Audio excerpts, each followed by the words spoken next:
Hey everybody, welcome back to the show and a live Q&A. I call it Q&A. We'll talk about that. There's definitely Q&A, but it's focused on ProjectionLab, and I'm going to do a detailed walkthrough of ProjectionLab, which is a phenomenal financial planning tool. I enjoy using it, incredibly sophisticated. But as always, as a starting point, can you see and hear me? Is everything working? So if I can get a thumbs up, that would be great. And then we will get started. I'll tell you what the plan is. And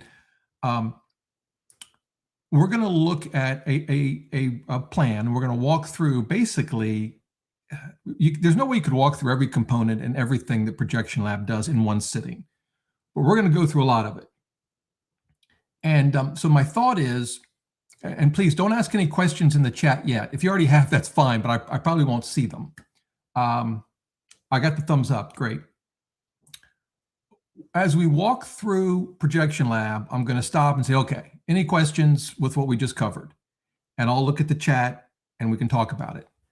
And then once we've sort of gone through ProjectionLab, I'll then say, okay, well, what questions do you have? Because some of you have been using it. Maybe you've come today for a very specific question. I'll get there. But I really want to focus on the folks that have never used it or are just starting to use it and go over all of that first. And again, plenty of time to ask questions as we move through that. And then I'll open it up to any other questions. I will tell you, so you saw the poll. It looks like 9% of you are ninjas. So that's impressive. I would not characterize myself as a ninja with ProjectionLab. I mean, I know it pretty well, I think, although I've been learning stuff for the last 24 hours. Like, I didn't realize it did that. And it is complex. It's easy to make mistakes. Now, sometimes the mistakes might not matter much. Sometimes they matter a lot. And so as I'm going through stuff and then I say, hey, any questions or whatever, you ninjas or anyone else, if you say, no, Rob, I think you got this wrong, or there's a better way to do it, please don't hold back. I mean, it'd be nice if you were pleasant about it. but you know, seriously, we all want to learn this and understand it as best we can. So with that, let me show you ProjectionLab. Here we go. Actually, I'll do it this way. There I am. Okay. Hopefully, I'll remember to look at my other screen so I know if my image is in the way of something. What we're going to do, this is a base demo plan that we're going to go over. As a starting point. I thought this would be better than literally doing one from scratch because it just saves some time. But I want to start actually by deleting this plan. So over here, you get a link for a tab for settings, and there's a lot of settings.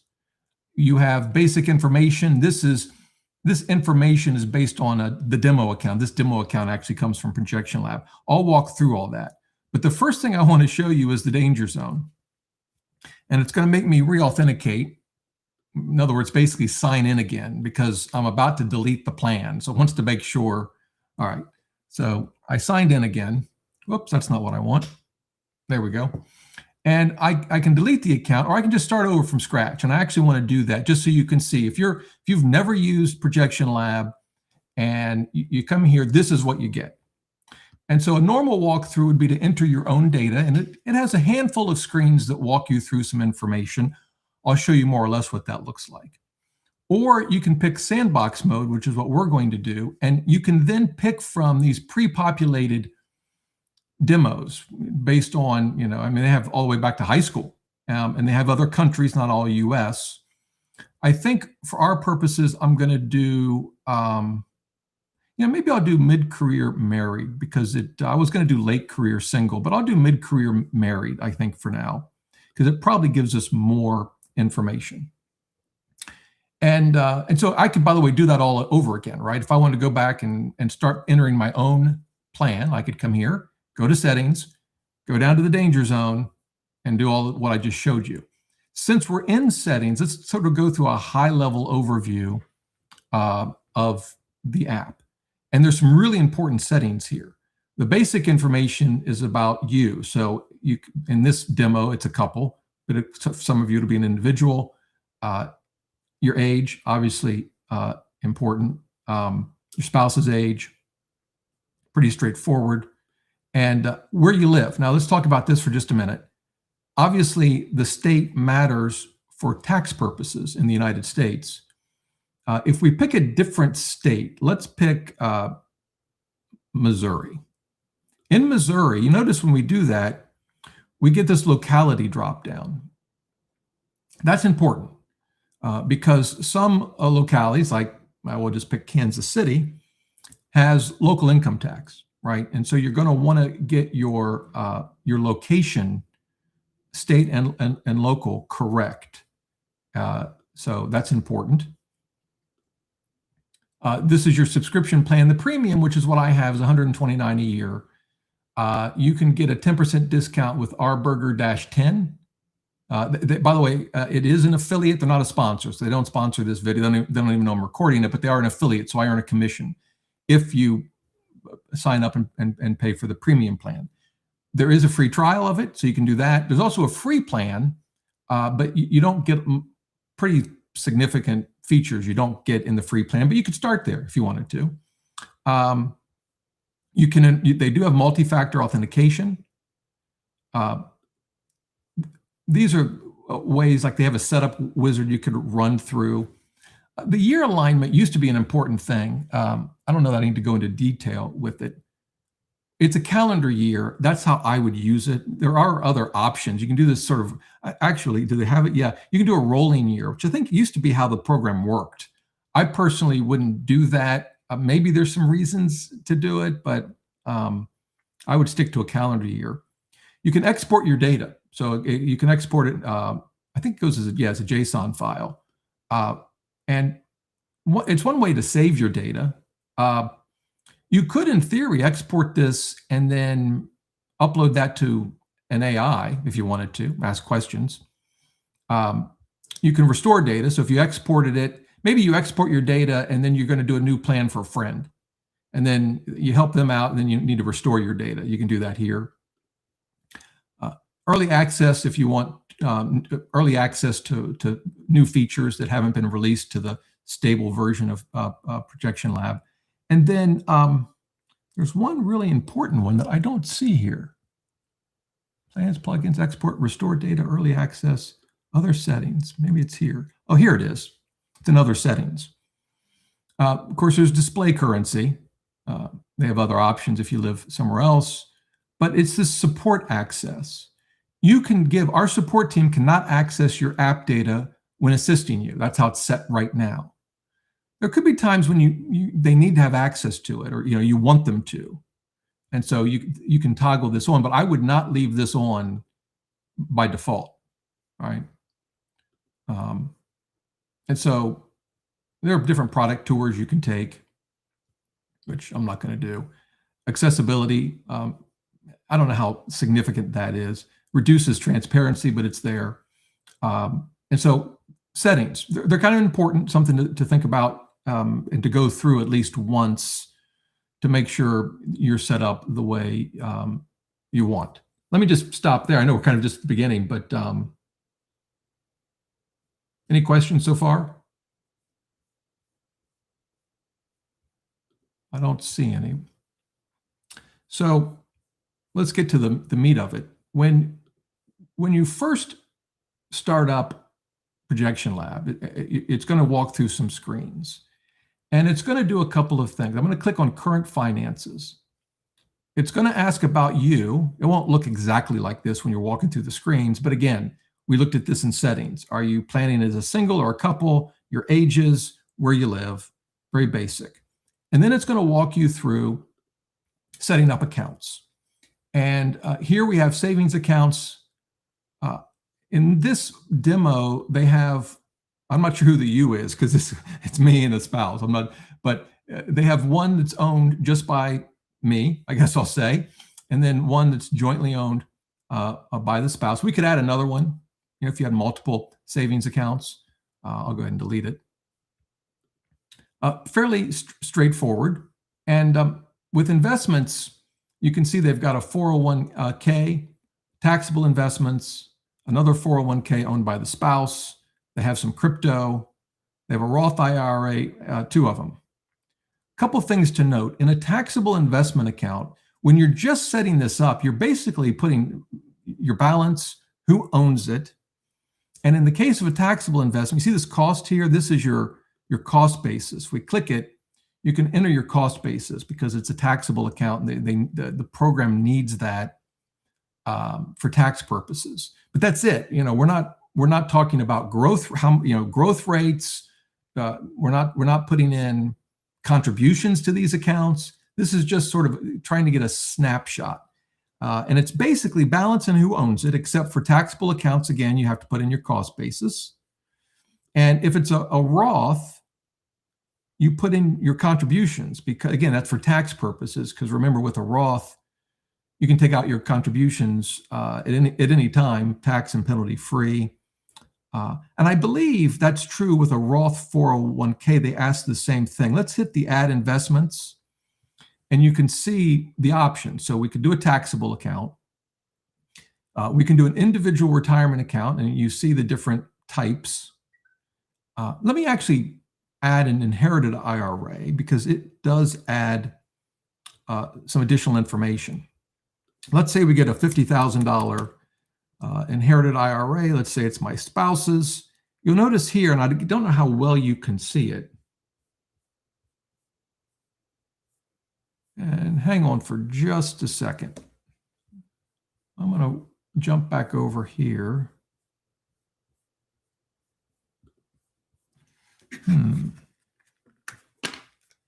Bear with me. Technical issues, maybe.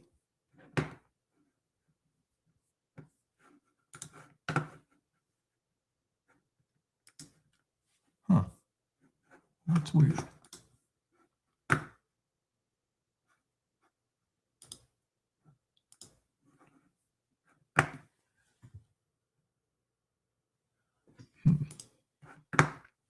I'm doing a test chat because I'm seeing something odd in YouTube. Can someone reply to that?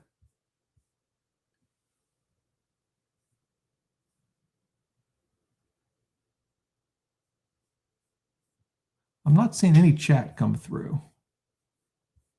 And I don't know why that is. I'm going to end the poll. I got a reply. Okay, you guys are still there. Good. Very well. Let me go back. Here we go.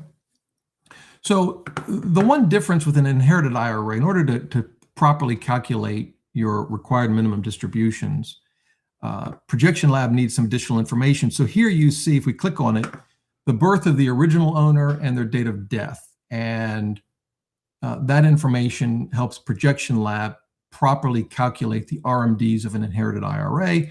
So we'll just save that, and we'll leave that account in there. Why not? If we go to employer accounts, you can see they've got 401ks, 403bs, 457s, and a 401a. Had to look that one up. And again, we'll pick one. At this stage, it's very basic information, right? That's all we're doing. And then real assets. So here, I think of real assets as property, but it includes cars. And so you can see, we'll look at the car first. You've got the purchase price, the current value, who owns it, is it financed or fully owned? This one's financed. It's got the loan balance, the annual percentage rate, the type of interest, monthly payment, and it shows you how easily you can see that, but years to pay off, which is just a calculation based on, the data you've inputted. They calculate this for you. And then this particular car is paid off. And then we have a house, again, purchase price, current value, it's financed, and the same type of information. We can add a rental property. We just buy land. I don't tend to use most of this. I input our house, and I would certainly input anything that had like a car if it was financed. I don't tend to put anything else in. I would, if I had rental properties, I would put in a rental property. And as you can see, again, it's sort of bare bones at the moment. We can come back to that if folks want to talk about rental properties. But that's it. It's pretty quick, and you can input, I guess, as many assets as you want. I suppose if you had assets that you would consider liquidating for retirement, I would include that. Like if you had a baseball card collection, that kind of thing. But otherwise, I don't tend to put a lot of assets here. Notice too that if the asset has a loan attached to it, like a car or a house, you input it here. The debt section, which is here, is just for unsecured debts, like student loans, credit card, medical. And if you hit debt, it's going to be basic information. Very, very straightforward. I don't think there's a whole lot here to look at. We can add some debts maybe later on if you want to look at that. And that's it. That's sort of the initial setup where you're just basically creating a snapshot of your finances. And if you go to dashboard, that you see it. Now, if you were starting from scratch, you wouldn't see this plan. And we're going to look at this plan in a minute. But you'd see your net worth, all your assets, and here, and liabilities here. And you can also see your progress. And the way this works is, imagine a month from now, we can do it now. Let's see. Well, this shows the 25th, so I guess it updated. But as you make changes to your balances, you come in and your investments have gone up or down, so you make some changes. It will track that progress here. Honestly, I almost never look at the screen, but it's there if you want it. Ah, light mode. I see it. Okay, we're going to light mode. Is that better?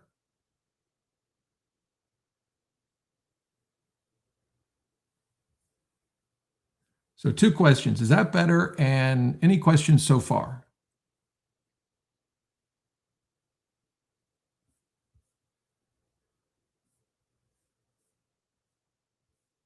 Well, I'll assume it is until further notice. The chat that's coming through my software just seems really slow. Better. Okay. Fast Eddie 3336. Thank you. So in this plan, we already have a plan. We would, if you were starting from scratch, you'd create a new one. Again, I'm kind of doing it this way just to save some time on entering data. So let me start with a couple of things that help you. You're going to get stuck with ProjectionLab. There's going to be things that you're not going to be able to figure out. At least there is for me. And I'll even give you an example in just a minute. But before, I want to show you where you can get help. So under, let's see, under Help Center, if you click this, it's going to take you to this page on ProjectionLab. You can search for a topic. Actually, what I like best is if you just click into one of these, and getting started with ProjectionLab. Once you dial into an actual article, you get all of these links in the sidebar that sort of walk you through all of the help that they have. I find this actually easier to navigate. So that's the first thing you can do. The second thing is under support, there is email, and you can even do a one-on-one session. I think it's $250 for an hour, which might be money well spent. I've never actually done that. Maybe I should call them up. They also have a Discord channel, which looks like this, and these folks are excellent. I mean, this is where the ninjas hang out. So I as an example, I'm not a big Discord user. I think I'm too old for Discord. But in any event, I search for rental property, and it'll just show you past threads on whatever topic you're searching for, and I just find that I found a lot of answers here, a lot of answers. So Discord is important. The other thing, though, that I want to mention that I find incredibly useful, and I'm going to show you an example of it. I actually, so ProjectionLab does not have built-in AI that you can chat with, like Boldin, for example, does. And I find it most useful just in understanding how to use the software. ProjectionLab doesn't have that, but you can either use Ask Gemini, which is built into Chrome, up here in the right corner. I actually like to use Claude. So this is a Chrome extension for Claude, which is a large language model developed by Anthropic. And effectively what I'm giving it is visibility into this plan. I guess you have to be comfortable doing that, but And let me just give you an example. We haven't gotten into the details of income or any of these, but let's go to income. If we want to add an income source, we pull this up and you might look at some of these. Okay, salary. Yeah, I get that. You might say RSU grant. You might not know what that is. I've never had them, but restricted stock units, right? Side hustle, fine. Tax deduction. Tax deduction. That's odd. Why is that an income source? You open it up and this is what you get. We can expand it. So we could expand each one of these individually by just clicking in and then going back, or we can just expand them all. And you're like, I get the inputs kind of amount, fine. Timing, type, I can understand the inputs. I still don't get this. Why is tax deduction a source of income? So we could ask, let's ask Claude, why, or maybe do, what is the use of tax deduction as an income source?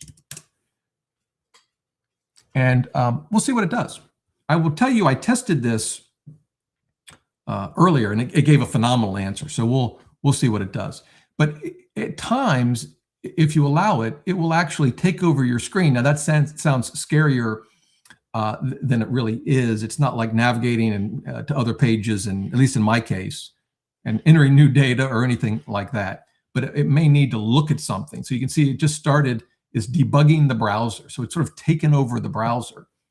And we'll see it's searching the internet for relevant information. And let's see what it does.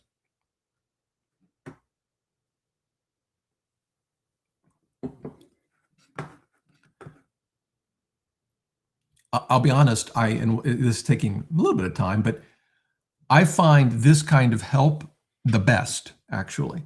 Well, the Discord channels is excellent too, because there's just people there that have used this software for a long time and are very helpful.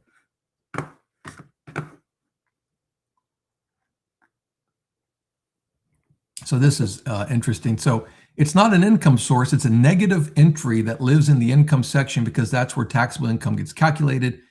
It adds no cash to your plan. That's true. It only reduces the income that gets taxed.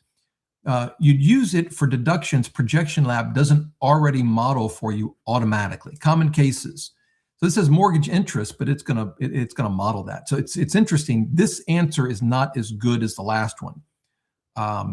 But here's a good example, QBI deduction. I think if you are a small business owner, there are QBI deductions baked into ProjectionLab, for example, with rental income. But for example, for my small business, I take the QBI deduction, but ProjectionLab would have no way of knowing that, right? This says rental property depreciation, but again, ProjectionLab handles that. But there could be, maybe I have past losses that I can take advantage of from investment losses, and ProjectionLab wouldn't know. So it's interesting. I think this answer is In the past, it's been very good. We may try it a few more times, but I do think it can be very helpful. Okay. So that's the different ways to get help. And there's a lot of good videos on YouTube as well. In fact, ProjectionLab's YouTube channel, I would highly recommend. That's very, very good. So where do we start? So what I want to do, if let's imagine we're going to input this plan ourselves. If we go to accounts, we've already entered these, right? We did that when we were up here at current finances and we were adding all of these accounts. When we go into a plan, they live here under this accounts tab. And we can open one up and we'll see some things that perhaps weren't available when we just set the account up initially, because it was just sort of bare bones. We've got the name, the owner, that's fine. The APY, it's defaulted to 0.05. We'll come back to yields for stocks and bonds. That's a whole important section. Withdrawals. So can we, when withdrawals are allowed from this account, and we can say, never. We don't want you to ever, we don't want ProjectionLab to ever pull money from this account for, say, expenses and whatnot. Or we could say, yeah, we do, but not until retirement or whatever. And is it liquid? And when withdrawals are allowed, never. This we'll look at there's a feature called liquid net worth. So you think about your net worth, a house generally probably wouldn't be considered liquid. right? But a taxable account or savings account would be. And so ProjectionLab can track your liquid net worth. So this would these kinds of accounts generally are liquid, but now we get to flows. And so we need to kind of understand how accounts over here relate to flows, which are all the way over here. All right. And so let's go back to accounts for a second. We have this savings account. So let's imagine we wanted to build up our emergency fund, right? And let me close out of this just so we have more real estate. There we go. We want to build up our emergency fund. We can do that through a flow. And so if we look at flows, we can actually see it right here, emergency fund. They've already created it for us. So if we open it up, we can say, the emergency fund is just a name we gave it. We call it whatever we want, but it's tied to that savings account we just looked at. We could tie it to something else, but it's one of the two savings accounts. So what's the goal? We want to build up to a target balance. And that's important, particularly with an emergency fund, because normally you don't want to just keep saving forever and have the savings account get bigger and bigger, at least I don't think, but maybe you do, and you can change that. You can contribute indefinitely if you want. And you want to maximize your contributions, again, subject to this target. You could do a percentage of remaining income. You could do a specific amount. Like I said, no, let's just do monthly $200, right? Oops, it went away. Where'd it go? Here we go. There's no right or wrong here. It's really basically what your goals are and what your priorities are. The one thing I'll mention, we're going to come back to flows in a minute, but the way you want to think of flows is that you have all this income coming in here. You have expenses going out. To the extent that you have additional money left over, what do you want ProjectionLab to do with it? And flows answers that question. So in this case, and we could look at setting these all up, but the first flow is 401k contribution for the spouse. Second one is for me. Third priority is an emergency fund. And if we have money left over, Roth IRA, second Roth IRA, HSA. And then taxable investments is the last one. We'll come back to flows in a second, but I bring them up because they're tied to accounts. These accounts in and of themselves don't include contributions. You add the contributions to these accounts in flows, which I found a little confusing at first, to be honest with you. But I mean, once you know it, it's pretty straightforward. Any questions so far?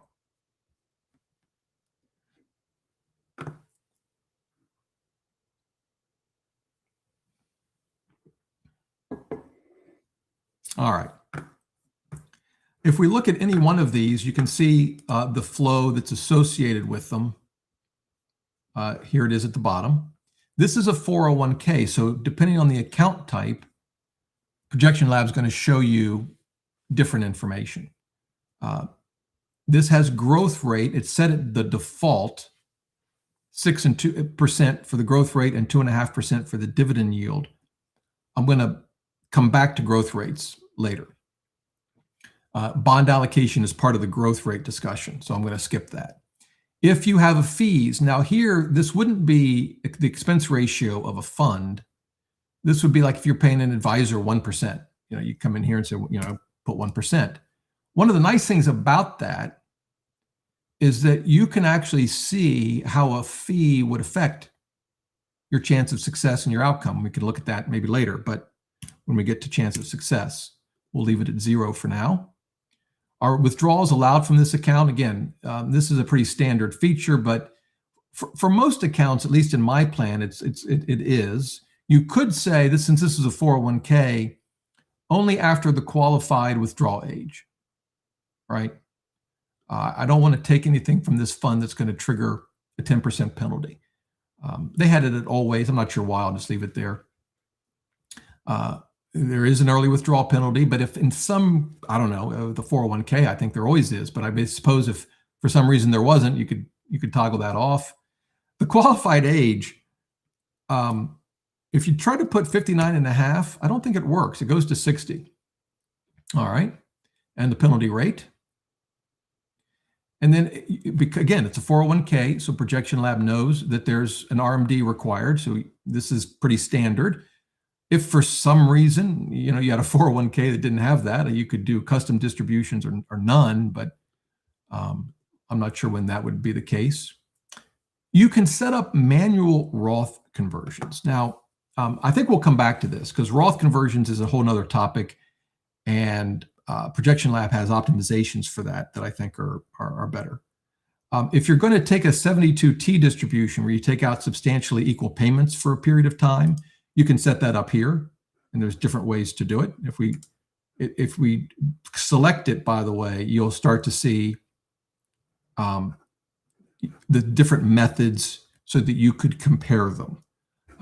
I've never actually used that, but if you are considering it, that's where you would put it. And then again, there's a flow. We can open it up. For this one, it's coming from the spouse's job, 10% plus an 8% match.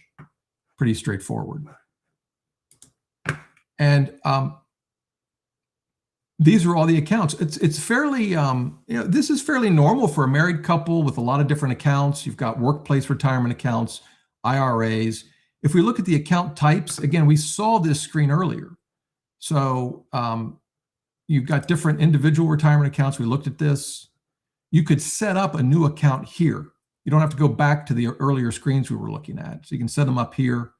And again, depending on the account type, there'll be slightly different information. I don't know why they have cryptocurrency as a separate account type. Anyway, so that's accounts. Any questions about accounts?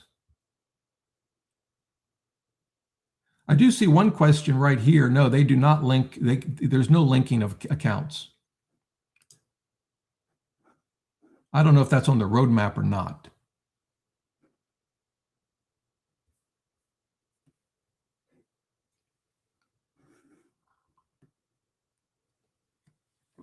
Okay, we're going to keep going. I'm just checking a few things. All right. Let's keep rolling. There's a lot. I know it's kind of like drinking from a fire hose, but income. So they have two sources of income already built in. You can add one with this plus button, and you can see the types. Pretty straightforward. I think some of the important ones that they don't have Social Security. So let's add Social Security. I always have it estimate the benefit. I suppose if you're already receiving Social Security, you know the amount, but the thing you need is your primary insurance amount. And you can get that from your Social Security statement from the Social Security Administration. It's the benefit you'll receive based on your current working record when you reach your full retirement age. So I think for most people, it's 67 or around there. So let's just, I don't know, make up a number. 2,500, is this? Yeah, so one of the things that I mess up in ProjectionLab a lot is I'll put in a number as a monthly number when it should be yearly or the other way around. And in this case, it tells us your monthly benefit. So 2,500. Include planned earnings. So what this is doing is saying, okay, you've got a plan in ProjectionLab that shows what you're going to keep earning into the future.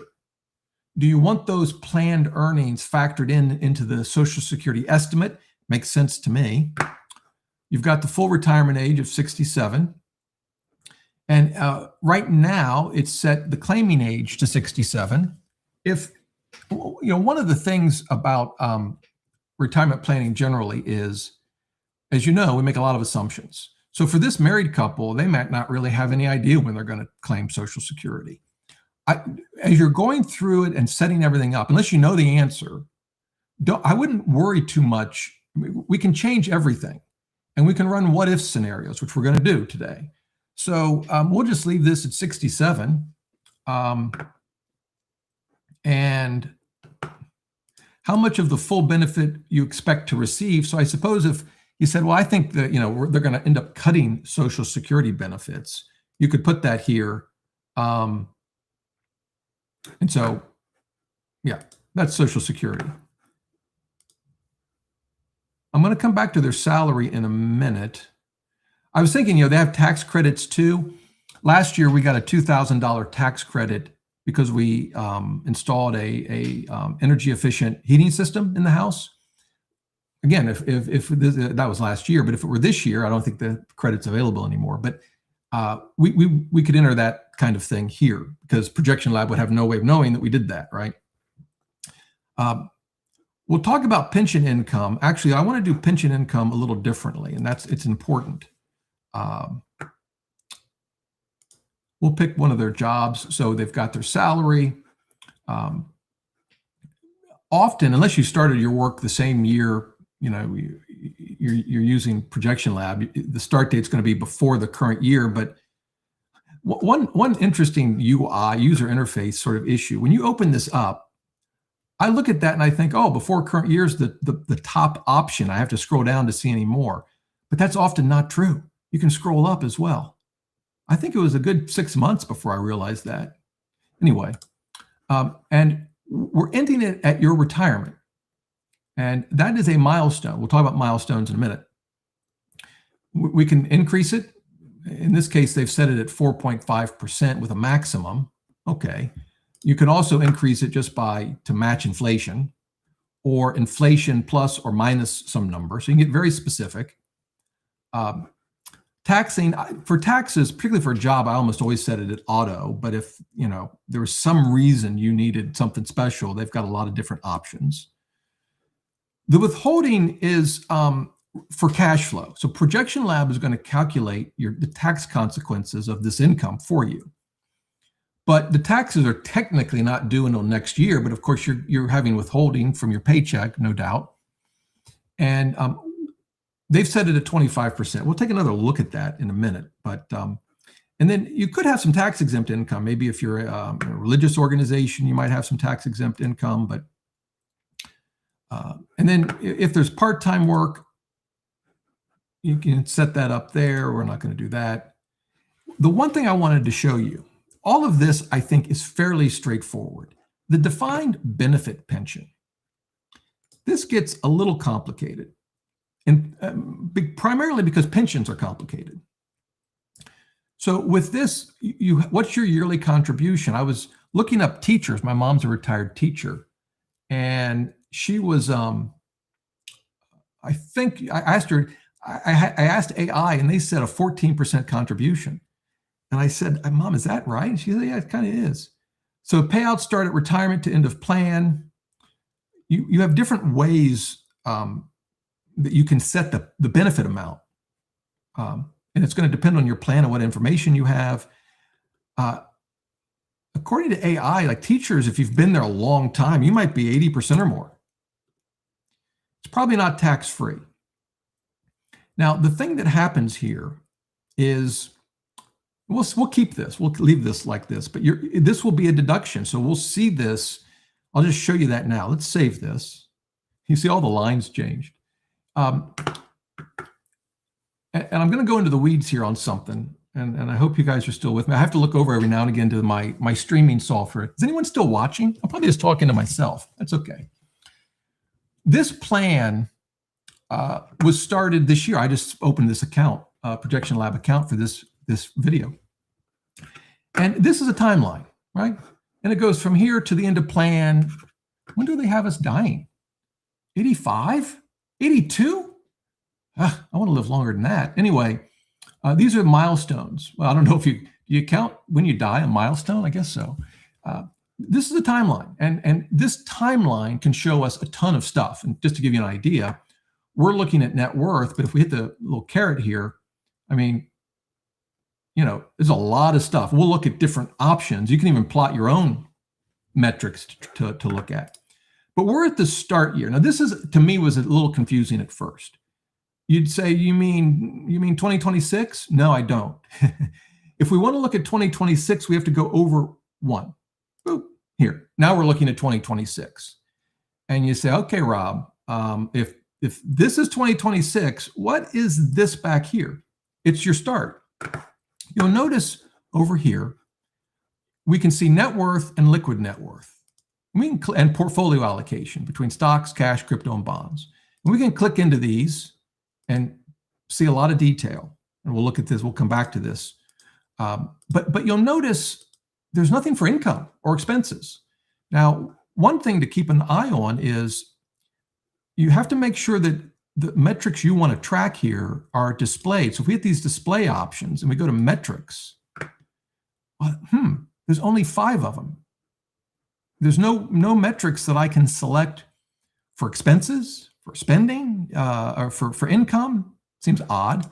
It's because this is the start year. Think of this all the way over to the left as sort of a snapshot of, what you entered into your plan.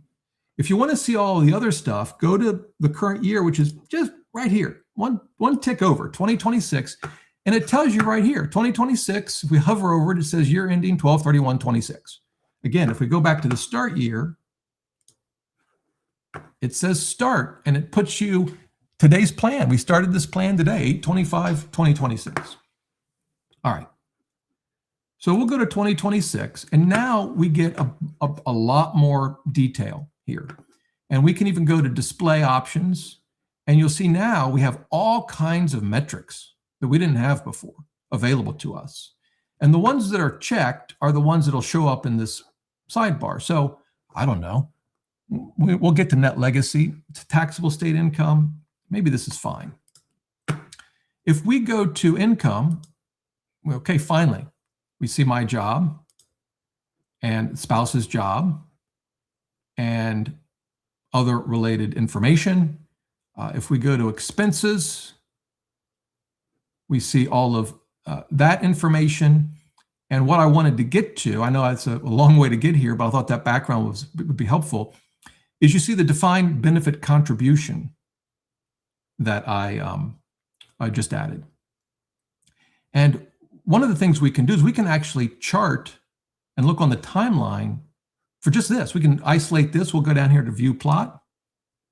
And here's the contribution. It's getting adjusted for inflation. Well, it's 14%, but as the person's income goes up, obviously the 14% applied to it goes up, and then it ends at retirement, right?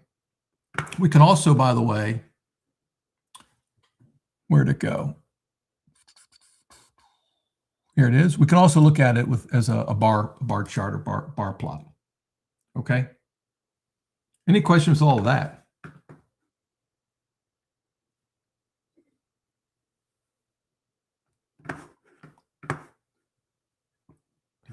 All right. So I'm going to take this back to net worth for now. You can see net worth here. I actually like the detailed chart. I usually use a bar chart. I think it's pretty. So again, I showed you how to add a pension. Now you say, well, wait a minute, Rob. I've got a pension, but not at my current job. I have an old job that has a pension. So we can go here. We can add a pension. Here it is, pension income.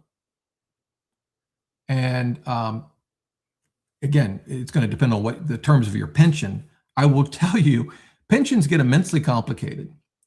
And so you may not be able to, in my experience, to perfectly match your pension with the options here, but this is still pretty good. So even though I don't have a pension, but I have tested this feature generally, particularly with sort of a teacher's pension. The trick, by the way, with the teacher's pension is how the benefits are adjusted over time once you're in retirement, because a lot of pensions I've learned, there might not be any adjustment at all for 5 years, let's say. And then after that, there's adjustments, but they're discretionary. I mean, there's just so many different options that it can be really hard to nail it down exactly, right? What I wanted to show you here, so I clicked towards the end of the timeline. Wherever you click, whatever year, that's what you'll see over here. And I just wanted to show you that for income, we see the pension. This is the benefit now, because this is into the future. This person's 84 at this point, just about ready to call it a day and check out. And but they're getting their pension income. based on, again, that's all based on what we put in here. All right. Anything, let me ask you this. Is there anything about income that you want me to try to model or think about?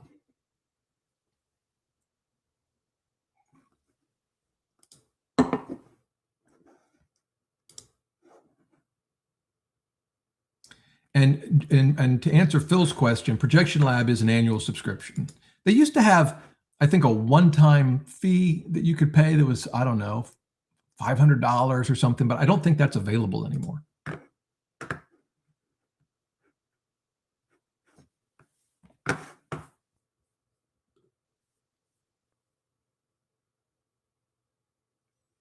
No questions on income. Okay.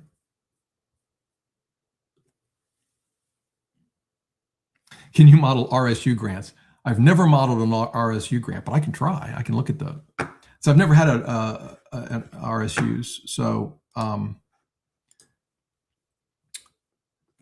the basic inputs, though, for all of these income options are the same. The thing that you've got a vested amount, that's what they're asking for here, right?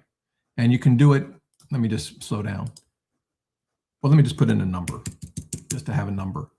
If you click these three dots, you can, today's currency, and what that means is over time, it's going to go up, right? With inflation, whatever your inflation rate is that you set in ProjectionLab, or you could use actual currency. I guess depend on the terms. I don't know if there's one that's more likely with RSUs or not. I don't know. The timing. So again, this is pretty standard with timing.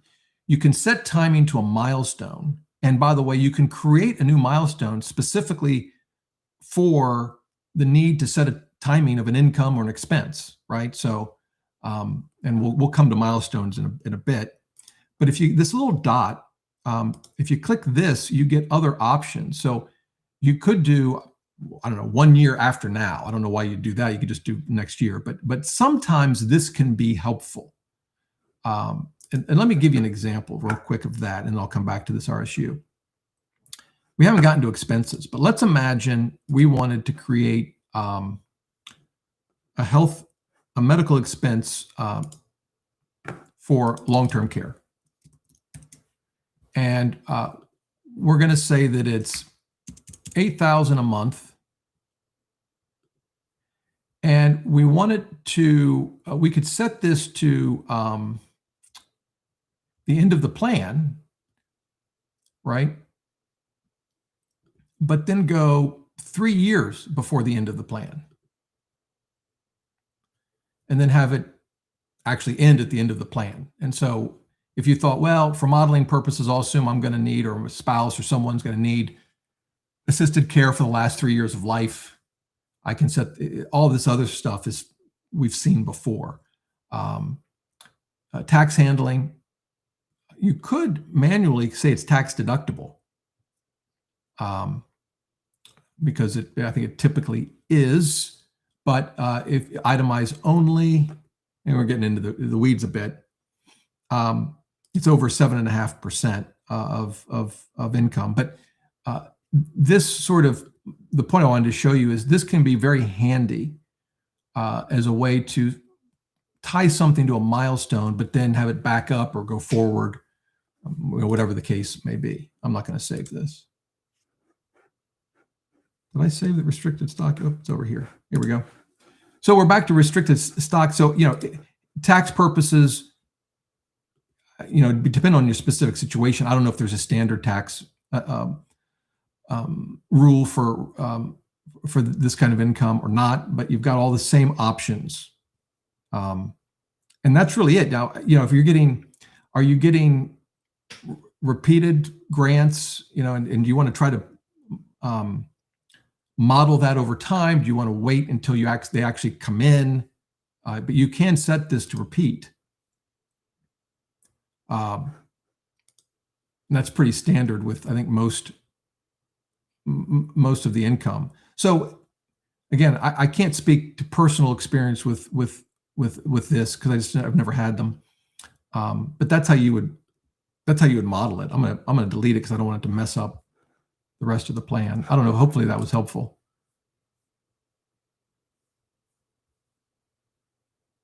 So tips ladder is a form of income or an investment type. That's a great question.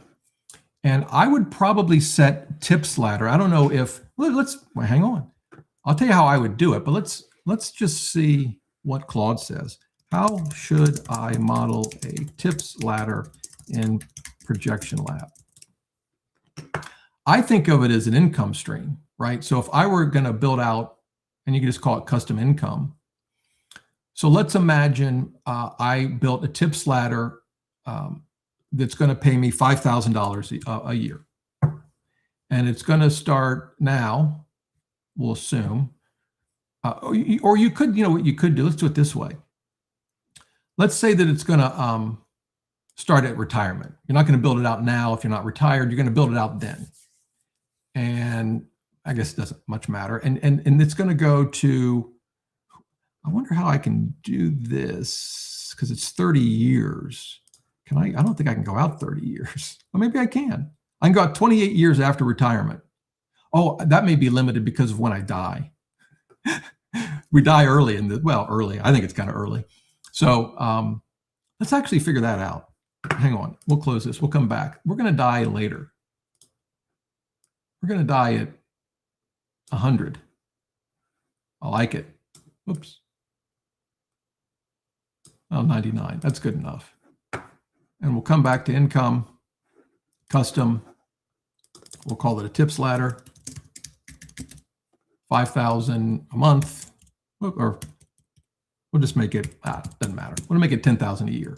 Going to start at retirement, and it's going to end at retirement plus, 30 years. Got it. So it's a 30-year tips ladder, right? And it's going to match inflation. That's what we want it to do. And then how is the income taxed? So this, assuming you're spending it, it's going to be taxed, right? I suppose you could build this in your 401k, but I think you'd still, you could get into complicated situations where you have the tips ladder in your 401k, but you don't actually pull it out of your 401k. You pull money out of a different account, but you have it there just so you've got the guaranteed income. I don't know. You can imagine some complicated scenarios. The thing I would say, though, is where's this money coming from, right? So that's the thing, that doing this as income by itself, you've got to pull the money out. Now, we could maybe do it as an expense, I don't know if there's a better way. We'll see what Claude had to say in a minute. But could you do a custom expense? It'd be a one-time.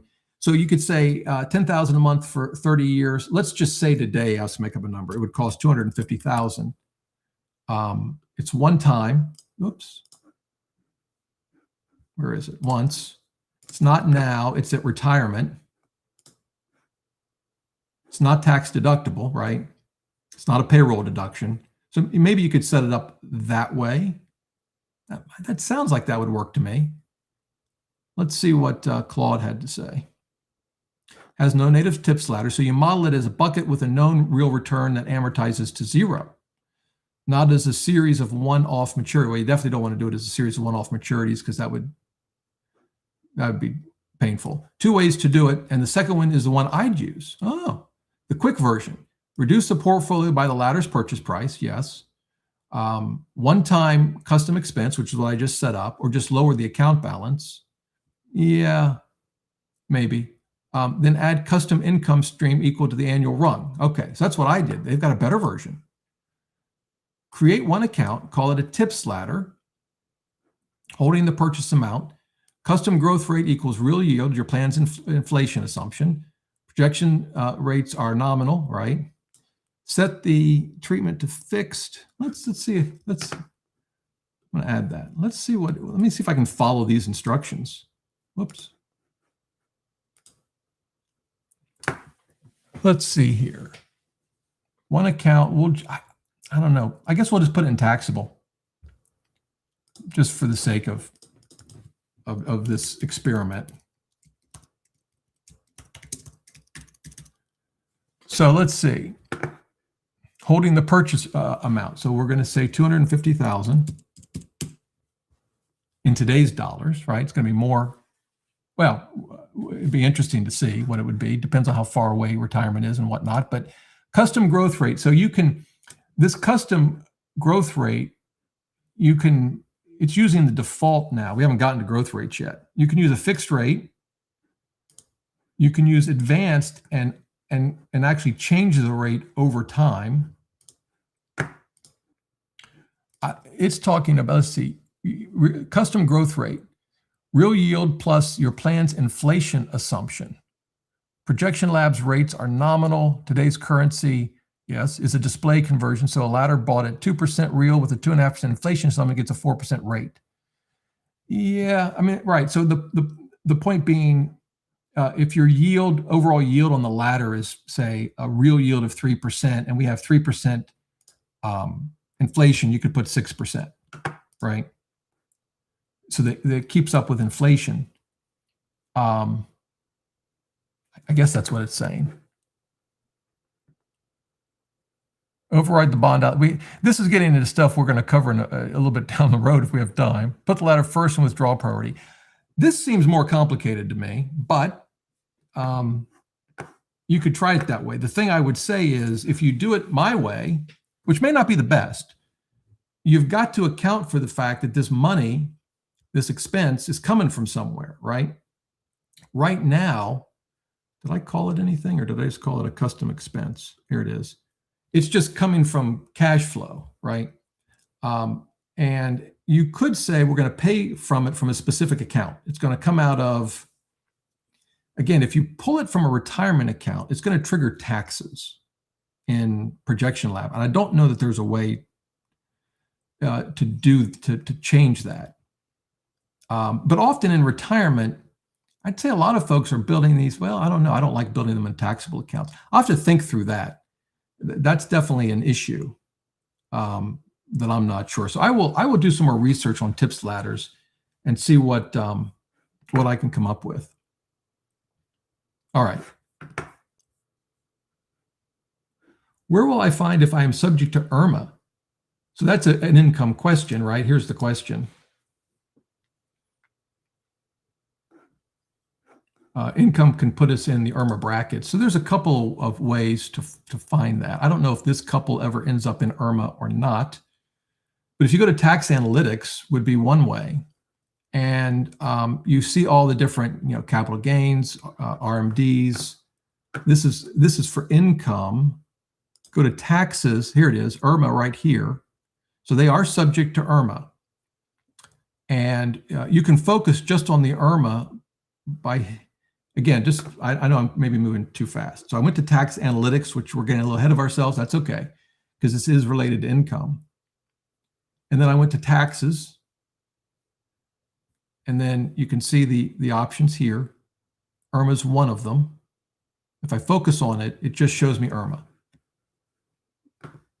So that's how you can see if your current plan would have you paying IRMA. We're going to look at ways to optimize a plan to avoid that. But that's how you would see it. I don't know if you pick a year, does that show up in cash flow? It must. Let me see. Withholdings, living expenses, house. I don't know if it shows medical expenses, healthcare, IRMA. Yeah, it'll show you in cash flow too.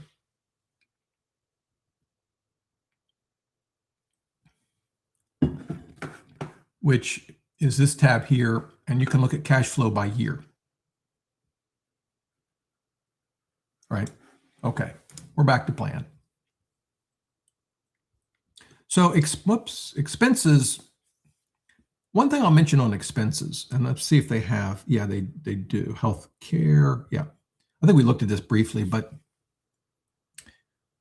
one of the tricks with ProjectionLab is getting your paycheck correct, right? You get paid, and a lot of things come out of your check. Now, to the extent that it's a retirement plan contribution or even an HSA contribution, you would set those up here.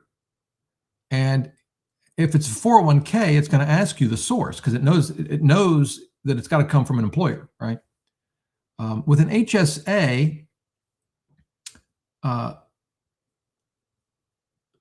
don't know. Let's see. Yeah, with HSA, it doesn't have to come from the employer, but they have this payroll deduction option. So you can, if you're contributing through your paycheck, you could select that and then pick the job. Oh, got our tips ladder down here. We'll select our tips ladder. No, that'll really screw things up. And so you could show that as a payroll deduction. And by the way, let's actually do that. I'll show you why in a second. But with healthcare, you know, I think most people pay something for their healthcare. You have this healthcare expense, and we can make it a payroll deduction. I don't know why they don't have it as a payroll deduction here, but that's fine. Whatever. I guess some cases it may not be. And again, you pick the job. We'll just pick the spouse's job. Oh no, it's for me, so I'll pick my job. We'll look at those deductions in a minute. The one thing I want to mention though is when you do this healthcare expense, you'll notice that the range is from retirement to end of plan. That may not be correct for you. Or oh, I'm sorry. They're showing this as healthcare expense after retirement. So that's why it's not a payroll deduction. Well, where's their healthcare in before retirement? Medical expense is different. Huh. So they only have healthcare after retirement. Okay. Well, you could add another one. That was kind of my point. If you have healthcare for your working years, you don't want it to go to end of plan. You want it to go until you retire. And I've made that mistake before. So just keep that in mind. And then once you retire, depending on when you retire, you might go right into Medicare, or you may have to buy insurance on your own for a bit. And they do have, let's see. Go back here. Yeah. If you select the healthcare option for an expense, you'll notice the type, they have ACA Marketplace. And then if you select that, you put in your household size because that affects the premium credits, the benchmark premium, which is monthly cost of the second lowest cost silver plan in your area, whatever that is. And then what percentage of your credits are you getting month to month, right? Because you can get them month to month. Sometimes you don't, but that's helpful for a cash flow kind of perspective. And they have some basic information on how ACA subsidies work. But you might have, this from 62 until, after you retire, until you start collecting, using Medicare. That's an important expense to know about. I like they have Kid 1. This is kind of important. Not the Kid 1 so much, but it makes sense where you have some additional expenses, for children in this case, and you're going to end it when they graduate from high school or college or whenever they're on their own. But you can set an end date. And that can be very useful for a lot of expenses. The other thing I'll mention is they have this essential. You can also select it as discretionary or a hybrid of the two and set how much of it is discretionary. Or you can even say it's not spending. Now that seems odd, doesn't it? I'll show you why they have all of this. So if we come over, we'll just pick a year, and we'll come over to, you see we've got spending here and then expenses. And I think expenses are always everything, and spending could be less than everything. I don't think spending is ever more than expenses, but who knows? If we look at expenses, we've got our living expenses, the house, some rent, tax return payment, some health care. Spending is broken out between essential and discretionary. And we could, like we did with the kids' expense, we could say, look, don't categorize it as spending. It'll still be in expenses. Oh, is kid 1 in here? I don't know. We may be too old. Let's go back in time. Yeah, here's kid 2 anyway. We'll go back even further. Yeah, there's kid 1. And they're here too, right, as essential spending. But if I go back to kid 1, I could say it's not spending. And you can see it disappeared from the essential spending. It's gone. It should be still in expenses because it's still an expense, but it's not in spending. So there's sort of two things there. Spending versus expenses, and then within spending, essential versus discretionary. Why all of this? Why are we worrying about all these complications? So let's first start with why we might not want, in this case, the kid spending to actually show up as spending. We can define a milestone based on expenses like we have here. So financial independence is defined in this plan as liquid net worth greater than 20% of expenses. Oftentimes what we want to do is say, you know, we have some expenses now, like a kid, that we won't have later in life, and fingers crossed. And so I really don't want to peg my financial independence to expenses because there's, again, a lot of expenses that we won't have. We'll reach financial independence based on the spending, not the expenses. And so we can change it. You just click in here. Whoops. Try that again. Expenses, select it. We can select spending. That's when we'll reach financial independence. Now, you noticed a bunch of things changed down here when I did that because we can set a lot of things to happen when we reach that milestone. Like we can retire, right? We can buy a sports car, right? I don't know, whatever. And so that's why we might want to categorize something as not spending, okay? And then the whole business of essential versus discretionary gets into this optimization tab. And I'll go ahead and show you this now. It's flexible spending. And the idea behind it's turned off right now. Might as well dive into this. We can turn it on, and we get this initial rule.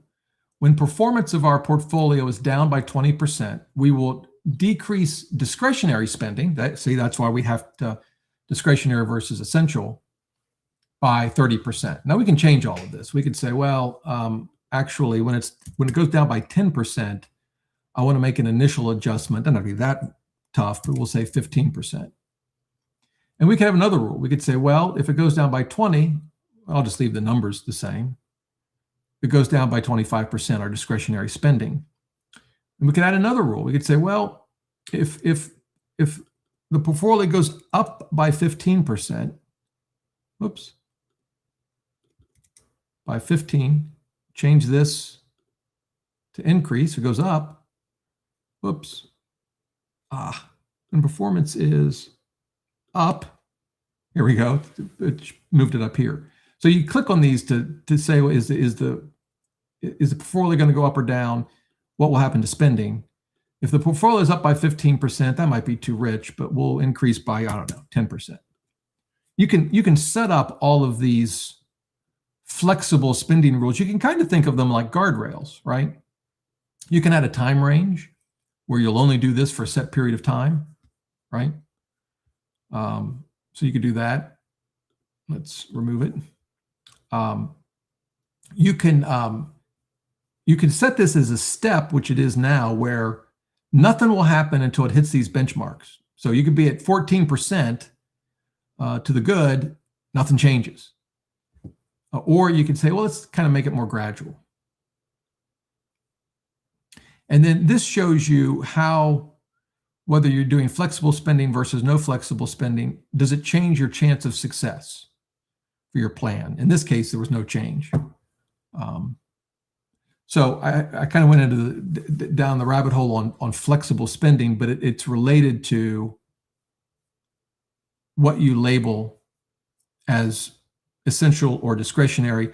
Like if you think of like if you look at some of these, like if we pick a vacation as a new expense, the default is that it's discretionary, but of course you can change that, right? If we pick living expenses, the default is that it's essential. And you could have one living expense that's essential, one that's discretionary. You could do hybrid. What else do we have? Rent, I'm sure, is going to be essential. Any questions about that? And Russell, I see your question. Yeah, we're going to get to tax planning.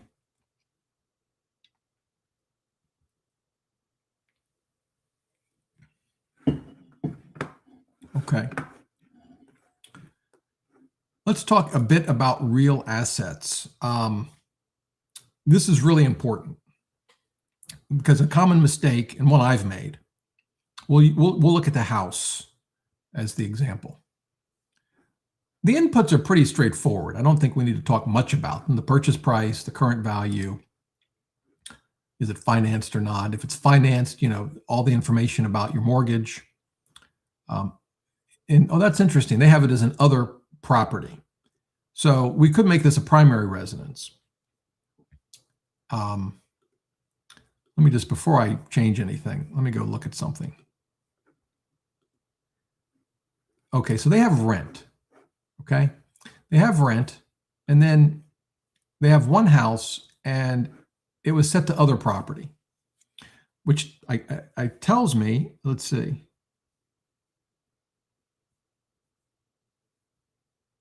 That's interesting. I don't know why it's set to other property, because it's not generating, I was assuming it was a rental property, but it's not generating rental income.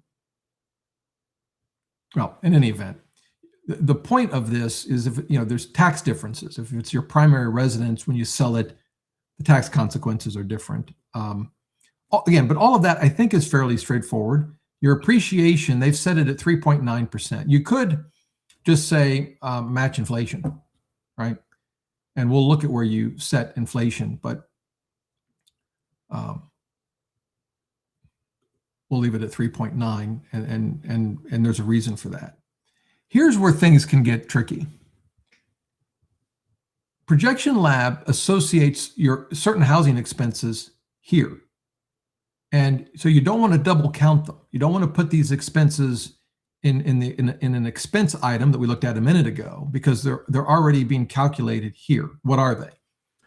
Well, your property tax as a percentage. You have a couple of ways you can do this. If you click this, this says percentage of assessed value. If you click it, you get options. So I could just do actual currency and put in a number. That's just a calculation, I assume, based on the value of the house. I could use today's currency, so it's going to go up over time, or again, a percentage. I'm not sure why the percentage got messed up, but well, not messed up, just more precise. Assessed value is market value. So here's the thing to keep in mind. If you set it as a percentage and the assessed value is the market value, the actual property tax is going to go up every year by 3.9%, because that's how we show the property rising in value. And let me just pop out of here for a second.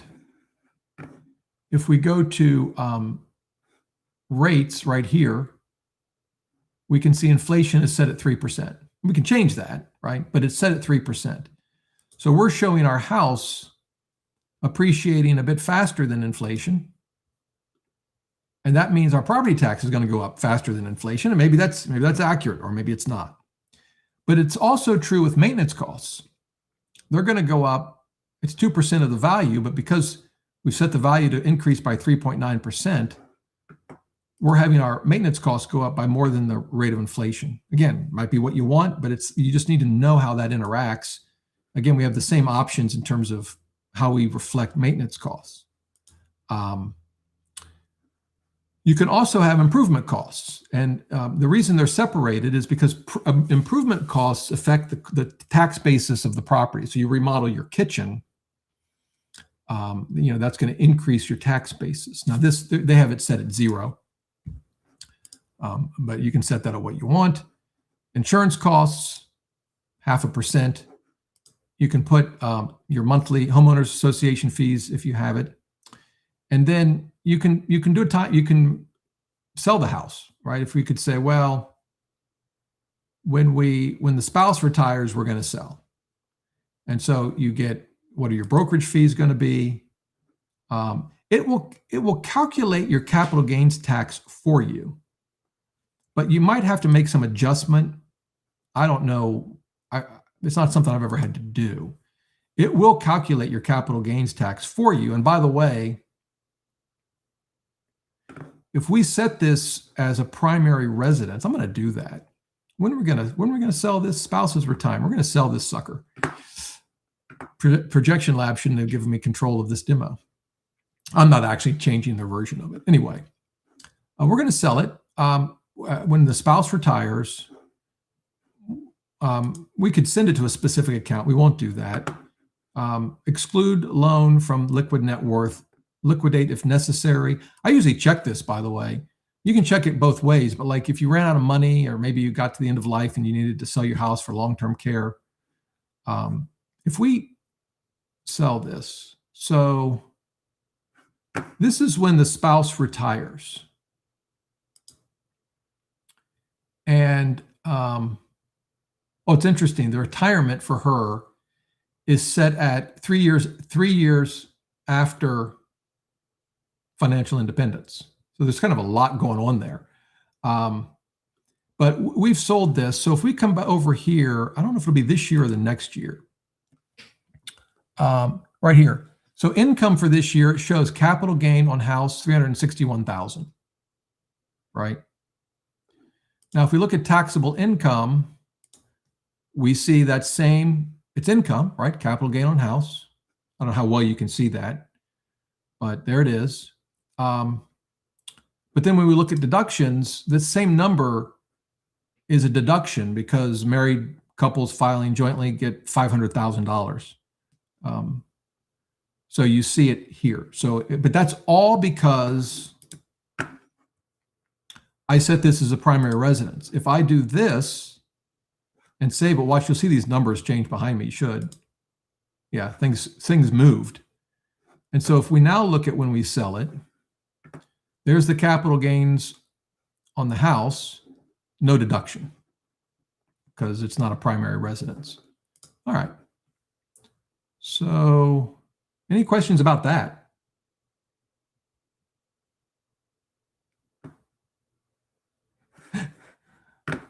Why am I this guy?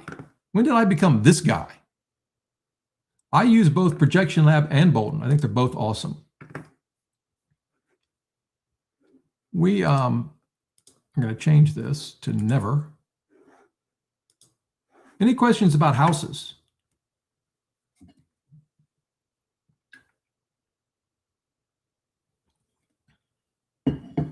Nothing. Okay.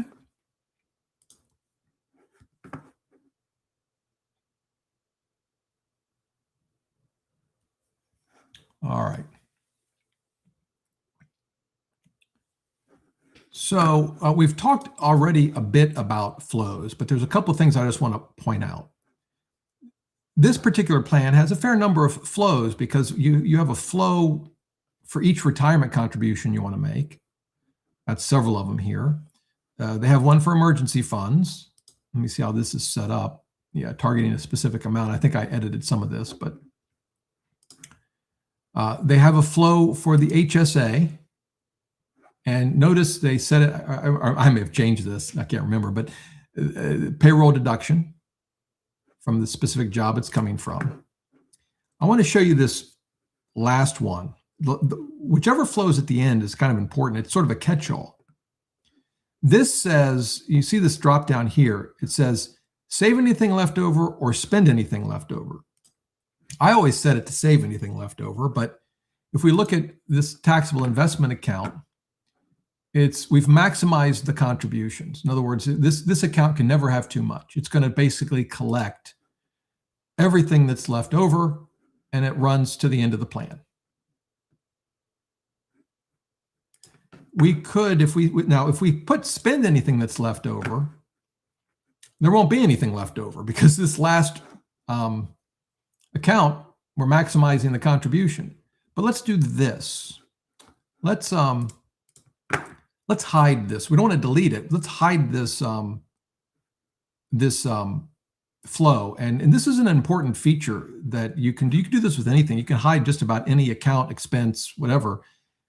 If we deactivate this, you see a lot changes because I deactivate this. Two things are happening. This is no longer catching all of the excess income, and we're spending in everything that's left over, which, again, it's not the way I set it up, but let's see here.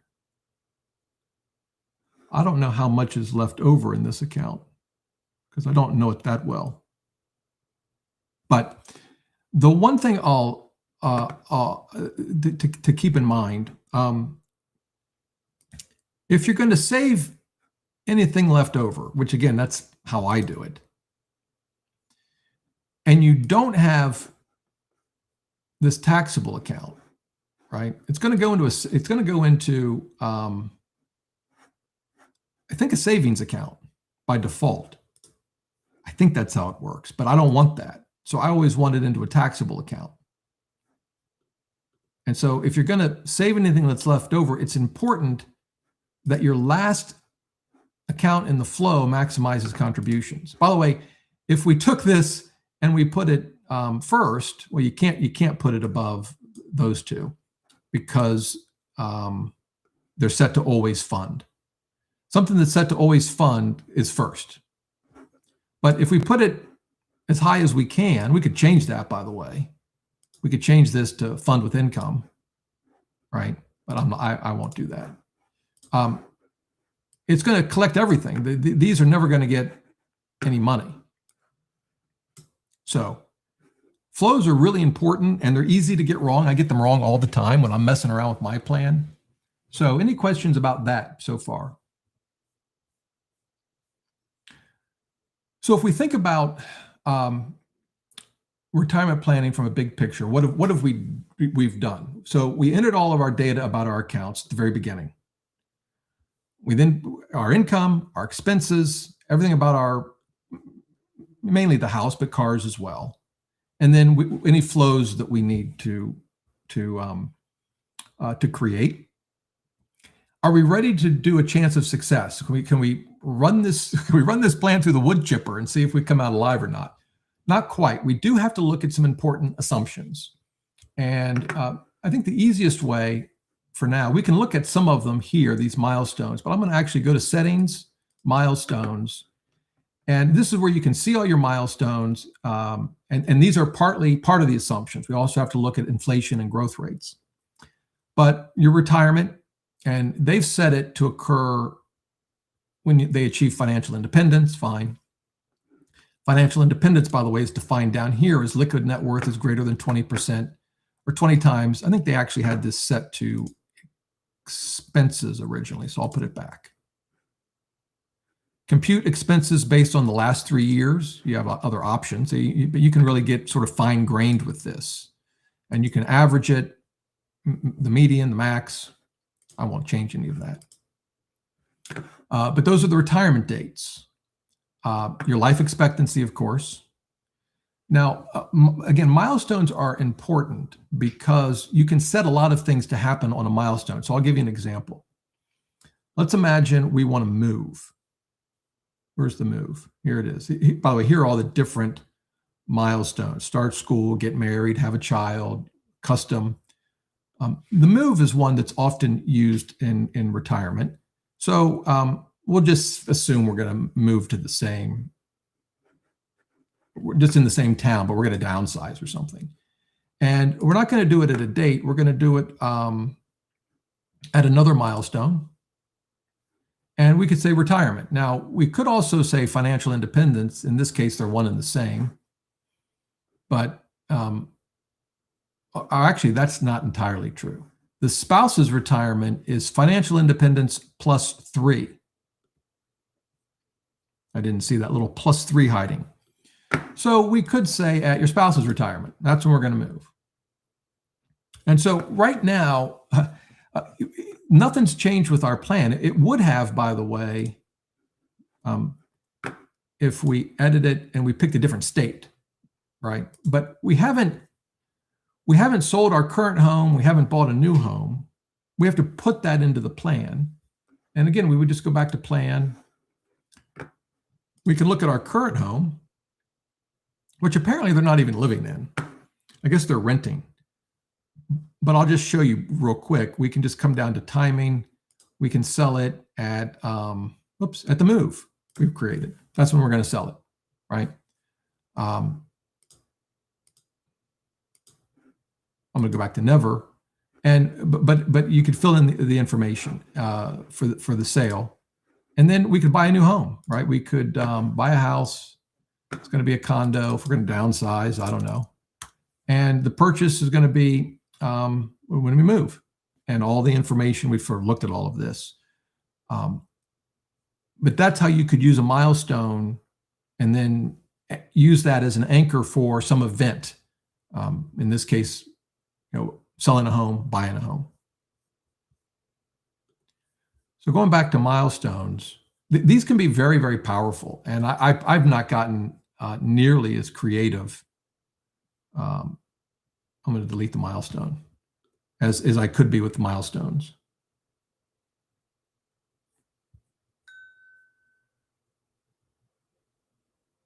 Edit tax consequences. Sure. Whoops. We'll do a move.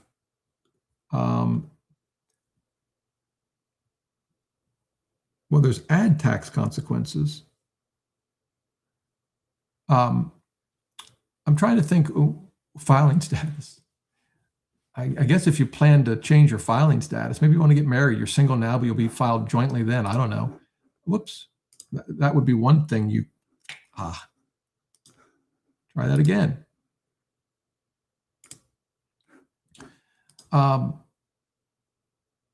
You could custom configure it, but I don't know.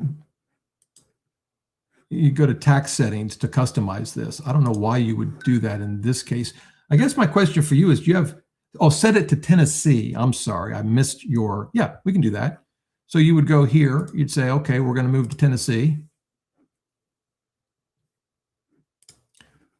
They must not have any localities. And that's going to affect your taxes, right? Tennessee doesn't have any state income tax. So we'll do this at another milestone, spouse's retirement. There it is. And we can actually look at the impact of this a couple different ways, but let's go to tax analytics. So we know it's going to affect our taxes. Let me first go to plan. Well, we could have just gone to tax, but so this is going to happen at 59. So here it is. We see this same milestone. That's what these are. They're milestones, paying off debt and that sort of thing. Remember, when we were here last, I had focused on just IRMA, so let's get rid of that. And you can see taxes really go down when you move from Missouri to Texas or to Tennessee. Of course, we've also retired, so we don't have wage income. But you can actually see the specifics and focus on, pretty much, whatever you want. We could focus just on this drop down, state income tax. And of course, Tennessee doesn't have any. So that looks good. I think we should all move to Tennessee. Yeah, hopefully that was helpful.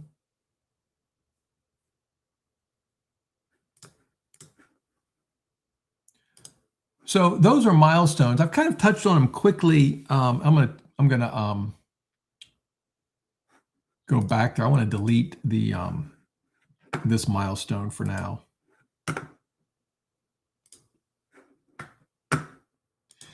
Let's talk about rates. Rates are, we can actually look here. This is, you can do this very simply, or you can do it with a lot of complexity. You'll notice we have rates here, which inflation, stock returns, bond returns. And then we have dividends and then bonds again over here on the sidebar. We're going to look at those. I tend to use fixed. It's the simplest. And we can look at 3%. Yeah, you could use current inflation. I'll tell you why I don't worry too much about the inflation rate in just a second. Let me finish explaining this screen and then I'll show you why. Well, we'll just leave it at 3%, but obviously we could, change that. negative 6.5.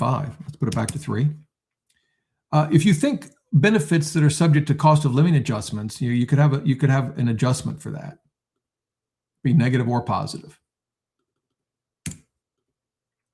And then it just gives you your real rate of return, sort of your compound annual growth rate for stocks and bonds, which are based on what you put here and here. So for stocks, it has a growth rate of 6% and a dividend yield of 2.5%. Obviously, you can change that. The dividend yield matters for tax purposes in a taxable account, right? And that's why they separate it out. With bonds, same kind of thing. Inside a retirement account, it doesn't matter. But they separate out growth rate and yield. This is showing 5%, which I wouldn't have it that high, but that's your bond rate. Now, the thing to keep in mind, we're using fixed, right? So that's what we've done here. But when we go back and we look at an account, well, before we do that, let me finish this, and then I'll explain how this works when we tie it to our accounts. We go to the dividends tab. We can set what percentage of our dividends are qualified. This would be in your taxable account. In a retirement account, doesn't matter. And ordinary dividends, right? Because there's different tax ramifications. And then, are you going to reinvest the dividends? You can do always. You could do until retirement, right? I never reinvest dividends, but you've got that option there. Now with bonds, when we go to bonds, you say there's none. So right now, we're not using the bond allocation feature. It's turned off. So when we go back to rates, the bond rate doesn't matter. I mean, it's set here, but it's not affecting our plan. And I can show you that. Remember, stocks are set at 8.5 total growth and dividend. All right, let's go to plan. Let's go to our accounts, and we'll pick, we don't want savings accounts. We'll do the 401k. It's pulling in it says default. There's our 6 and 2.5%. It pulls in the default for stocks. Not the default for bonds, the default for stocks. Now, you have to decide, of course, you can change that default, right? So if you look at this and you say, well, I want to use something, I want to use 7% instead of 6. And I want to use it across all of my accounts. Because if we go look at all of these accounts, they're all the same, 6, 2.5. The Roth is 6, 2.5. HSA, 6, 2.5. If you say, well, I like that. I want all of my accounts to have the same return assumption, but it's the wrong number. You just come here to stocks and you could change it. We'll make this 7 and make this 1.5 for a total of 8. Doesn't change the number. We'll make this 8. Whoops, not 78, 8. Again, whatever. So that's 9.5%. We go back to our accounts. Again, savings has its own yield, by the way. But we're talking about investment accounts. And there it is. There's the 8 and there's the 1.5. All right. Now, there are other ways to do growth rates. For starters, I could say, well, you know, in this account, I have nothing but bonds. There's no way it's going to earn 9.5%. So I want to do a fixed rate. And I'll say I could use the bond number that I had, that we just looked at a minute ago, but I don't even have to. I want it to be 4%. And I don't want a dividend yield. This is a retirement account. It doesn't matter what this is the total return, 4%. All right. I'm going to go back and put it at defaults. But you could set the growth rates on an account by account basis. And that can be important if your asset allocation is very different from one account to another. Keep in mind that this growth rate is going to, of course, determine how much your, in this case, 401k grows, which in turn is going to affect what your RMD calculations are, Roth conversion analysis. It's really important. So you could set this at the account level. And I'd like to keep it simple. I don't use the bond feature that I'm going to show you in a minute. By the way, a great feature, but it adds it adds complications. And my accounts, it'd be a little tricky to set it up with our accounts. The reason that I said earlier, I don't worry too much about these growth rates is because the growth rates that we set, inflation, stocks, bonds, if we're using the bond feature, we're not at the moment, they affect what you're seeing on this timeline.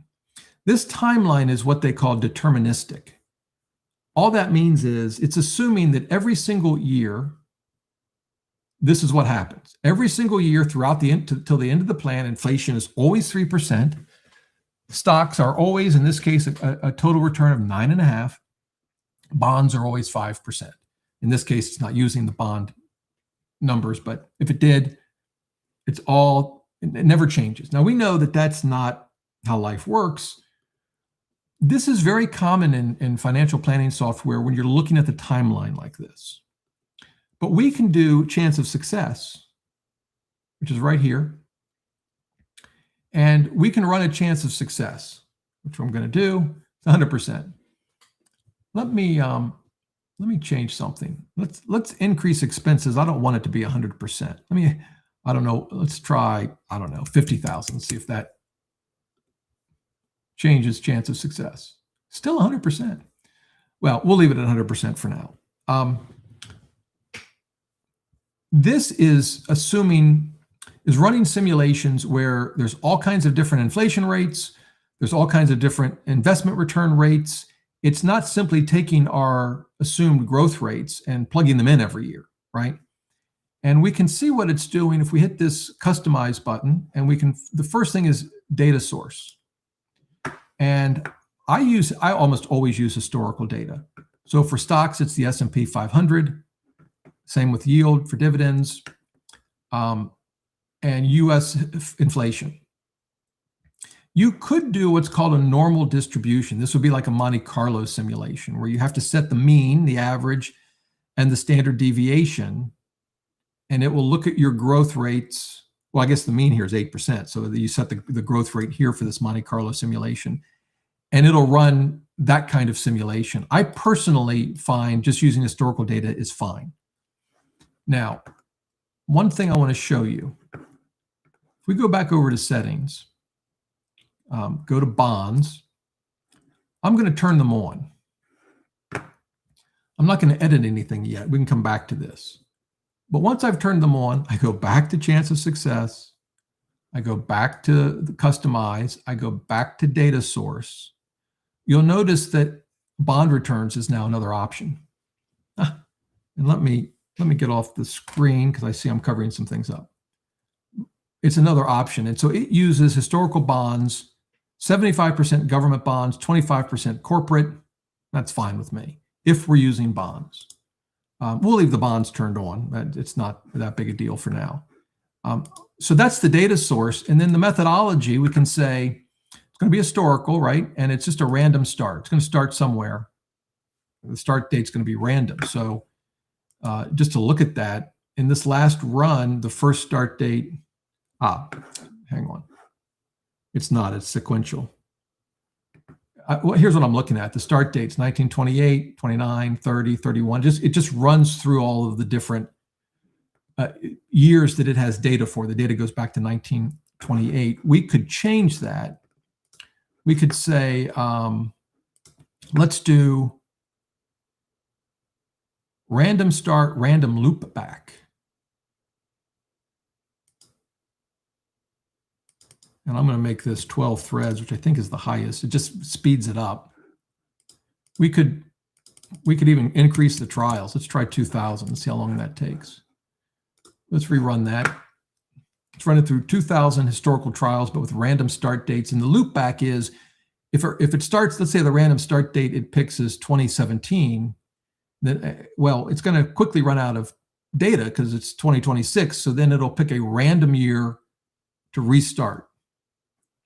It's still showing 100%. But you can see all these different, this is 1939 and 1994. Then it looks at 56 to 2011. Here you can see it started at 2014, ended at 2015, looped back to 2011, to 2015, then loop back to 2015. Probably not a very helpful run, but that's what it did, right? I really do want, let's see, if I added income that, let's see, I've added a tips ladder. So let's do this. We'll turn that off. We'll turn off Social Security.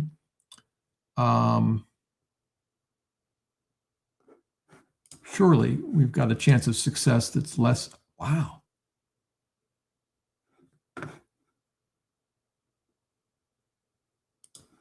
We're still living to a ripe old age. Let's just crank up the living expenses. 100,000 a year. There we go. Sorta. 99. All right. We're moving in the right direction.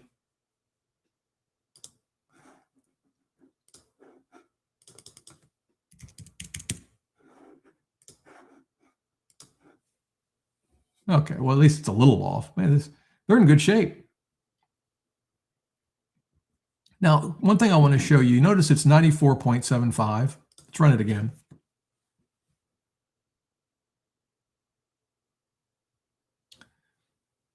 So now it's a little different, 95.20, and it's because we've got this option methodology, random start, random loop back, and so it randomized that, and it's just a different order. It's just pick different things. You might not want it to do that. You might want to use in this case, a random start and a random loop back, but maybe you want it to be the same starting point every time. You can set what they call a fixed random seed. Doesn't matter the number. I never changed that. I don't think it matters. So let's rerun it. We'll get something different than last time.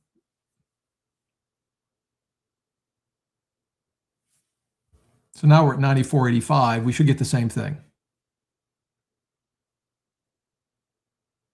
Yeah. Why would you do that? Well, you might be changing some things about your plan, and you want to compare it. What if one spouse dies early? And let's make it 20, I don't know, 50. How old are they at 2050?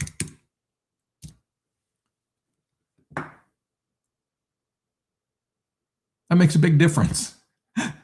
But the point is that difference is entirely because of the change I made to the plan, not because when it randomized the start and loop back, it picked different starting points and different loop backs. So that's an important thing to keep in mind here. That's what this fixed random seed does. Now, how do I unkill this person? Let's see. Let's do 2075. That's good enough. It's going to rerun it. Any questions so far about that?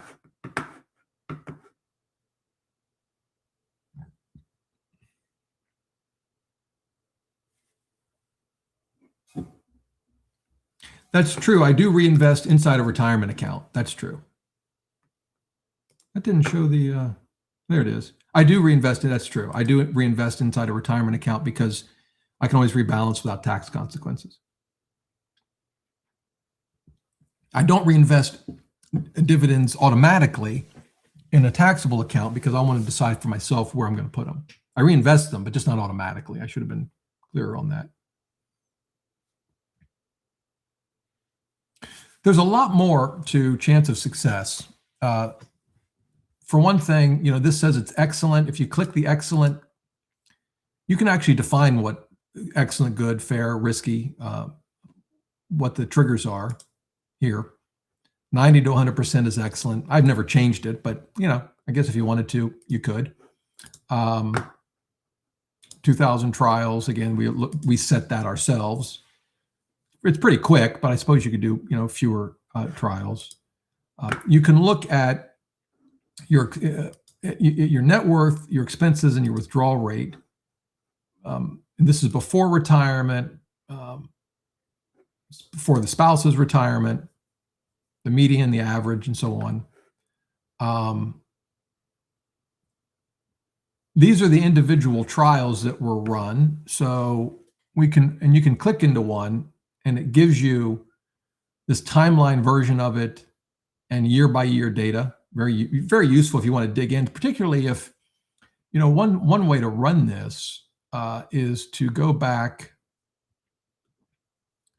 to the methodology and pick historical random restart.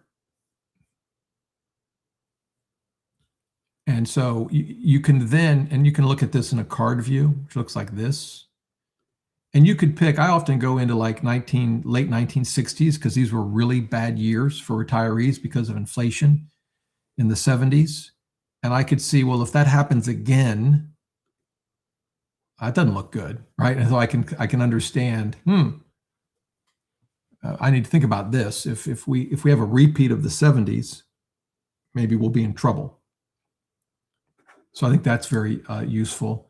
The other thing you can look at is you have milestones that, we have financial independence, right, as an example. So if we go back to our plan, financial independence happens right here.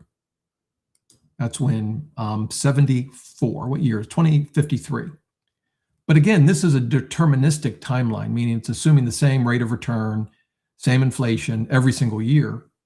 When you go to chance of success, you see that same financial independence milestone, but it's showing you, depending on what actually happens, and it could be good, it could be bad, depending on what the stock market does and inflation, you've got a 5% chance of reaching it at age 63. That's the earliest.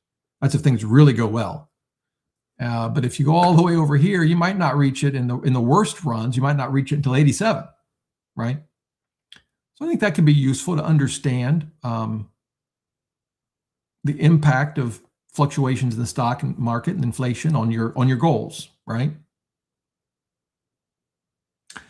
Any reason why I didn't choose? Let me see if I can get my cursor to work.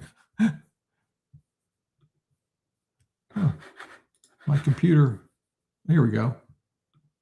Any reason you didn't use block bootstrap? No, and I'll show you that. This is I think a somewhat recent feature. Maybe it's a bit dated. So you probably can't read it, but I'll read it for you. Stitch random blocks of consecutive years to mix eras while keeping your year-to-year pattern. So you could say, well, I want you, rather than randomly picking years, I want you to randomly pick blocks of years, right? And if you select it, you can set the block length, either 5 years, 10 years, number of trials, and you can run this, right? And I don't know that one is better than the other. It's the kind of thing where you might run them all these different ways. You can see, large surplus, comfortable, barely made it, failed early. That's, tough, right? And let's look at this. When you look at the list view, you see the blocks, 75 to 84, 2009 to 18, 31 to 40, and so on. Yeah, that's what that does. All right, we're kind of, I know we've been at this almost 2 hours, but I'm going to keep going as long as people are still watching, because there's a lot more to show. I mean, in some ways, we've only scratched the surface. So let's keep going. I'm going to skip over compare. This is really important, but we're going to skip over it, and I'm going to show you optimize. So we haven't even talked about Roth conversions and IRMA, and avoiding either IRMA or maybe keeping your ACA premium credits. You don't want to make too much to lose those. And so that's optimize. We have to look at one thing before we get to this, because it'll be relevant, and that's estate. This is a great feature. So for estate, if you think about you want to maximize you want to do a Roth conversion analysis, let's just say, to maximize your net worth at the end of your plan. Well, is that your net worth before taxes that your loved ones will have to pay, assuming they inherit your money? So, for example, a 401k, they're going to have to pull the money out over some number of years and get taxed on it. Or is it after those taxes have been factored in, sort of your net legacy? And this is a feature that ProjectionLab offers. And so we can look at the assumptions. So your tax deferred account rate. So if your loved ones are paying taxes on your 401k, what's the rate going to be? Again, it's going to be a guess in most cases, I would assume. For taxable investments, do they get a step up in basis? In the US, I think it's typically yes. You can add a liquidation cost. So let's say if they're going to sell real estate, could make it zero, whatever. Are you going to give some amount to charity? That affects taxes. And then you can also make an assumption about administrative costs. All right. And then, you can see this is just another flow chart. Shows, and this couple has a gross estate of 6 million. Just under 3 million is tax-free investments. Tax-deferred investments is 1.7. Real assets, and so on. And you can see details. And you can change any of these again just by clicking here as well. It shows you the estate drag, if you will. And then you get these insights that they give you. Your heirs receive 80% of your gross estate, and so on. So why am I showing you that before we get to optimize? With optimize, so we looked at flex spending earlier, right? Now we're going to look at the other three: Roth conversions, your drawdown, think like what order you draw down your accounts, and gain harvesting. So maybe you can sell some investments that have a gain, but you're in the 0% capital gains tax bracket. So you want to take advantage of that. So they call that gain harvesting. You can do this one at a time. We can go to Roth conversions. We could pick a strategy. Let's just look at Roth conversions. The way I like to start is to go to the overall tax strategy. And you could just start here with a new strategy. But the way I like to run it to begin with, whoops, go back, is to optimize. I want it to sort of optimize for me. And this is what I can have it optimize for. Lower lifetime taxes. Higher, this is where we get that legacy we looked at, the estate tab, higher net legacy. We could just do higher net worth. This would be relevant if you said, look, I'm giving all my money to charity, so taxes are irrelevant.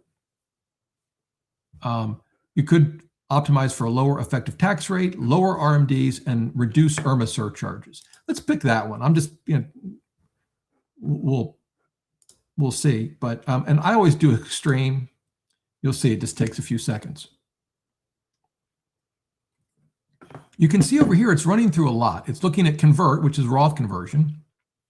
It's looking at shield. That's the order of your drawdown. You can shield income in a given year by taking more from your Roth IRA, for example, rather than your traditional IRA to shield some income.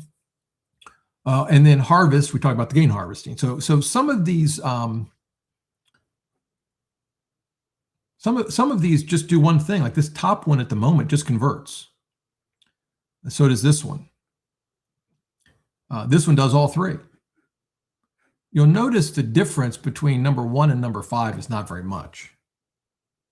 I mean, you might say, well, why pick the highest one? Well, or why not pick the highest one that saves you the most? You could, but just keep in mind, there's so many assumptions that go into this. And this is, projecting out what, 30, 40, 50 years, you can't say, well, this one's $1,000 more in 2082, so this has got to be the best plan. And it doesn't really work that way. I'm going to pick actually the third one because it has all three. So if we click this, it gives us just a brief description. And you know what I'm going to do before I actually apply this? I'm not going to apply this. I'm going to come over here and click a new plan. I'll call it the optimized plan. I'm going to base it on a copy of current projections, which is just the name of our base plan. That's what ProjectionLab named it, create this plan. And it walks through, these are the, this is actually a good way to look at the initial screens. It walks through the milestones. This is what happens when you use ProjectionLab for the first time. Your income, I could add more, but we're not going to. Same with flows. It's going to confirm everything. There it is. And I'm going to run the optimization in the optimized plan. Going to optimize for RMDs. Extreme, we'll let it run again. It'd be interesting to see if it comes up with the same number. Yeah, it looks like it is.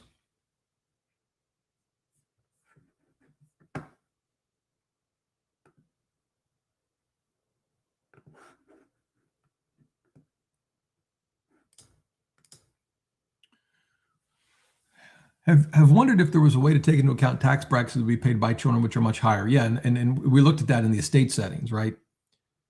You can set what it's going to be for them. I think the default was 25%, but you could make it much higher, and then run a net legacy. We could optimize this plan. Uh-oh, ProjectionLab just broke. I've never had that happen before. Hang on. Okay, it's back. I don't know what happened there. We'll try it again.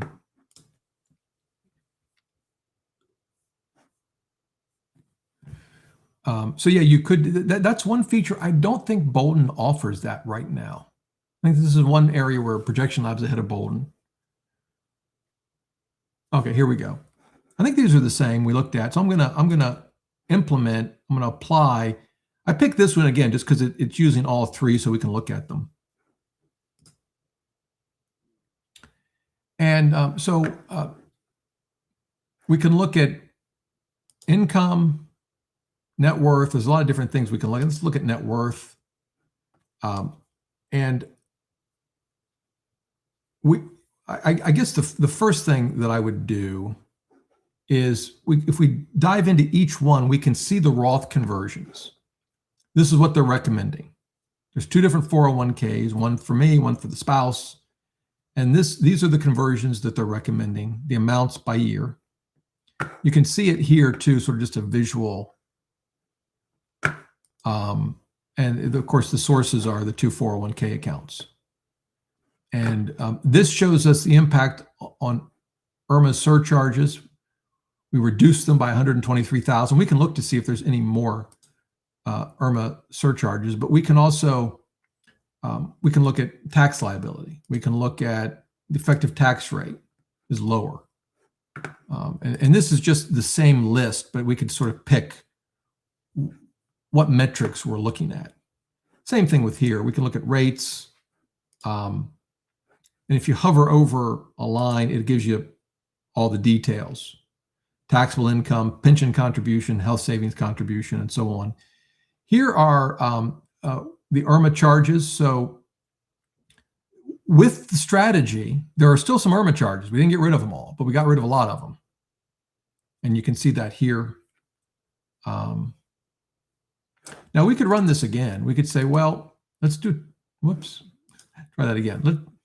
Let's optimize. But this time we're going to optimize for higher net legacy.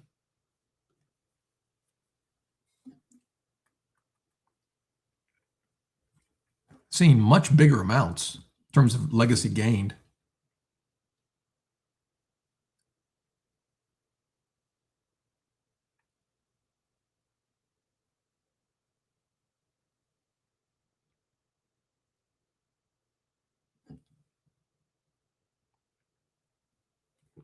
I remembered I need to go back to the bonds feature. I'm going to finish this, go back to bonds, and then I'll open it up for any questions you guys have. I mean, I've covered a lot, but we'll just apply this strategy. And again, we can look, so here, you know, the Roth conversions are totally different, right? And again, it's not that one is necessarily better than the other. It's just that we're optimizing for something different. So the way I use this in my plan is I run the optimizations in a lot of different ways. At the end of the day, you have to sort of take all of this with the, you got to evaluate what you think is best, not only plan-wise, but then each year, what are you actually going to do? But you can see this is what it's recommending on the Roth conversions, and you can see it here. If we go back to tax strategy, the withdrawal shielding.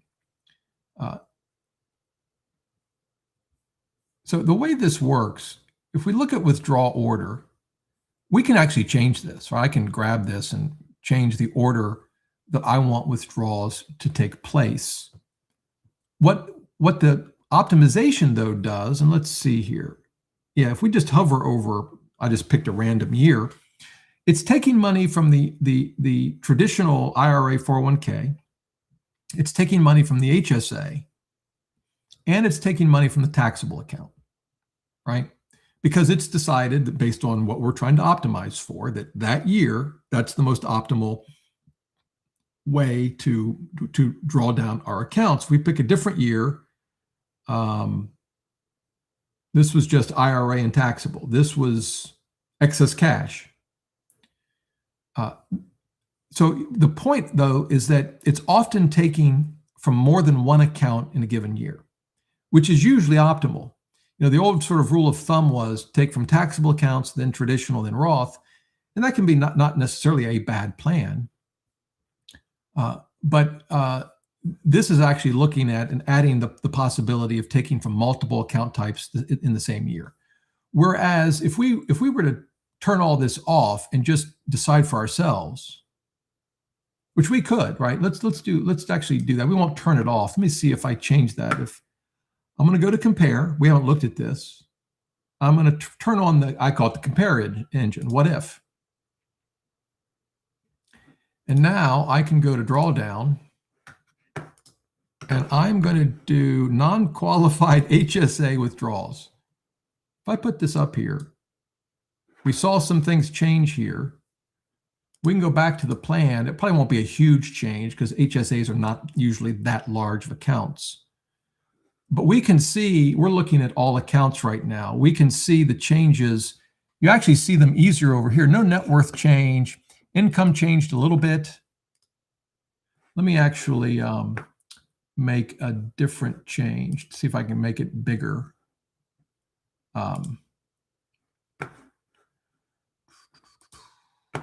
Let's see, early. Let's put all the early ones up. Can we really wreck this plan? Cash on hand becomes end. I don't know. We'll go back to plan. So it changed the net worth a little bit, not much.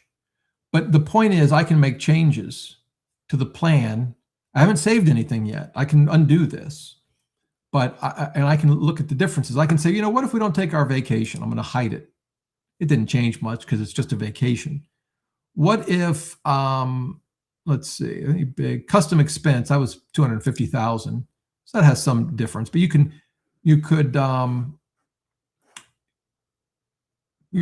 work longer. You could come in here and say, well, what if I retire at a date? Well, see, everything just changed right there. Of course, this has me retiring at 2035. Let's say I retire at 2055. And I can compare the differences without messing up my plan. We're in the optimized plan. I haven't changed anything. So when I'm done making all of the changes I want, I can keep the changes in this plan. I can revert back to what I originally had, or I can save the changes as a new plan. Great feature. I'm just going to revert back. I want to show you bonds real quick, but one other thing. I've not tried this in my own personal plan, but if we go to accounts, one of the questions I often get is, should I save in a Roth 401k or a traditional 401k? So if we look at these, or a Roth IRA versus traditional IRA, you could create two accounts. So this is a Roth, it has zero balance. Let's give it a balance. Let's not give it a balance. Let's see, does this ever have a balance? It must. Let me look at the flows. So the flows are here for the Roth, right? And I guess there are two Roth accounts, right? So I'm going to There's 3. Oh, I think I created one. All right, we're going to get rid of this $0 Roth account. So we've got 2 Roth accounts, one with 120,000 and one with 65. So let's, and we're contributing to both of them. Right, the Roth here, maybe? No, just one.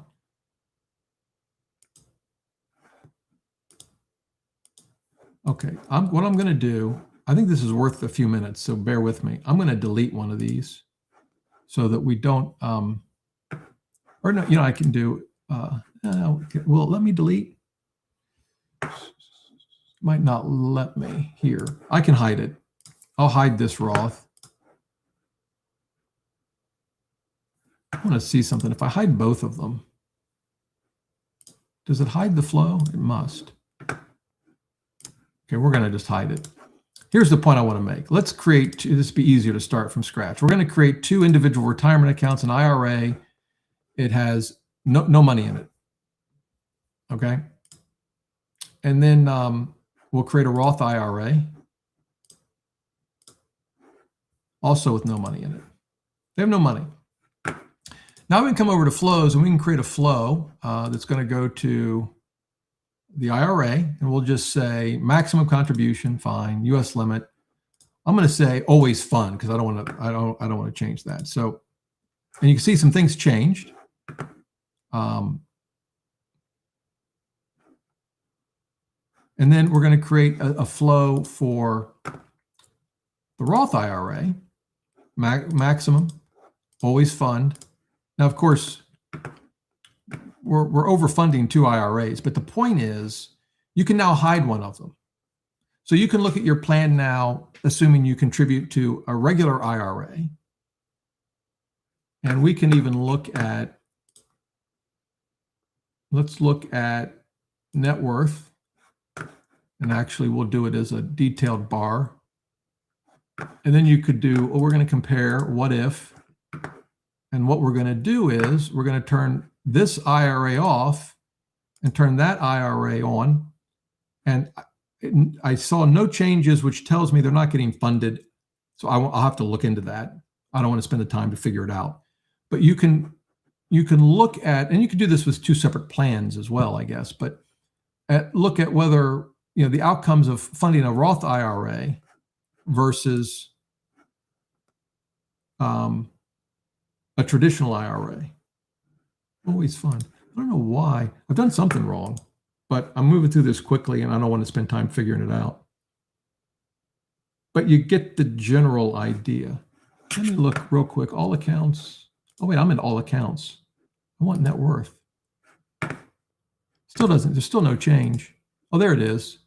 There's small changes, not significant. I had to click to different parts of the timeline. You can see the changes here. So it's just a thought. Any questions so far? I want to look at bonds, and I'm going to turn to your questions.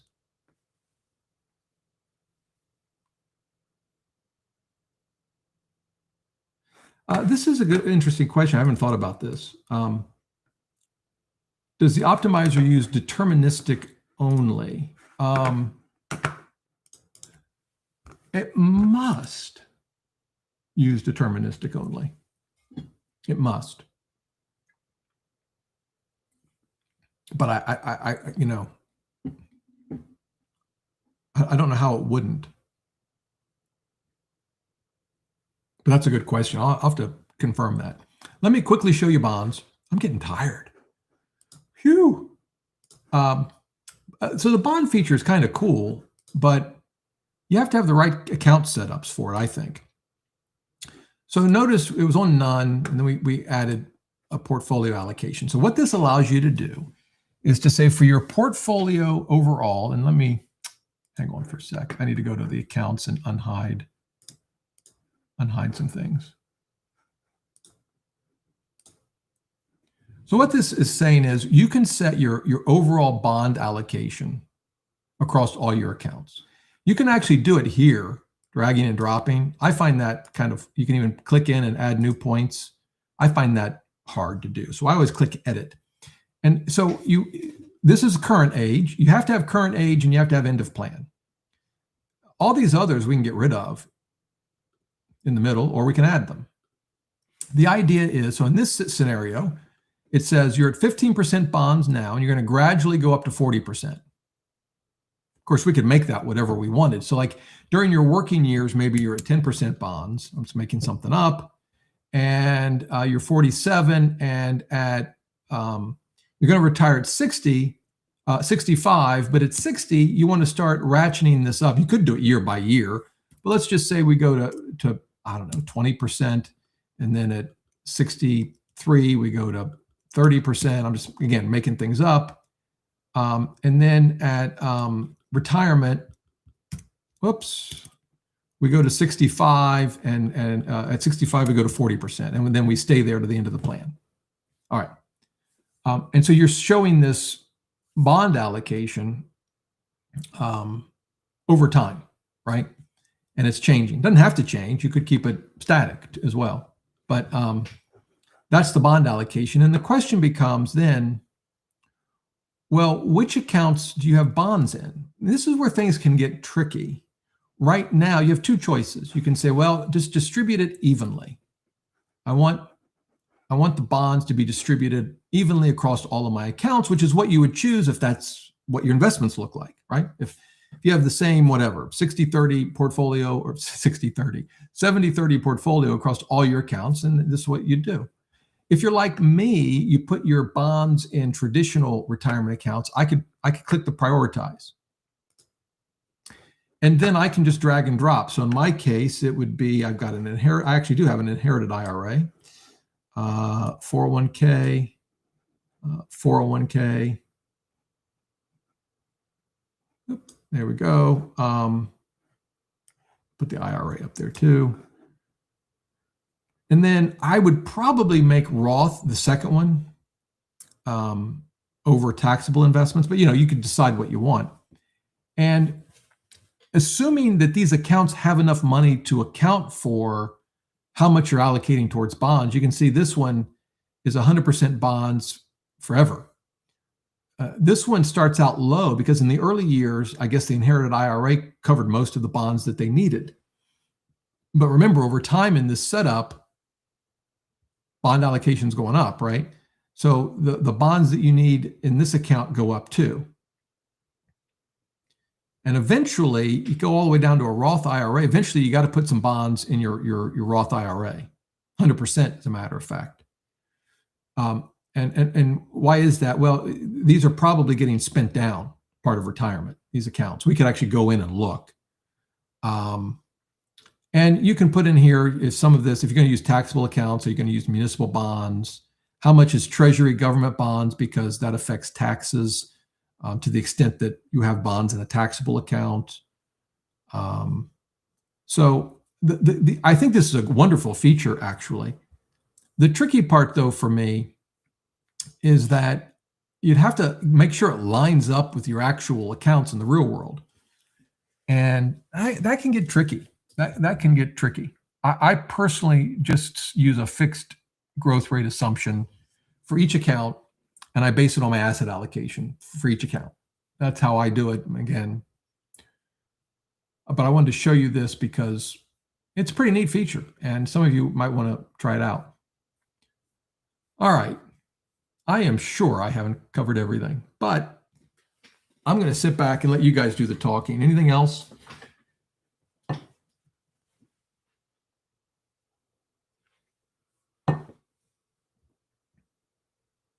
Here's a good question.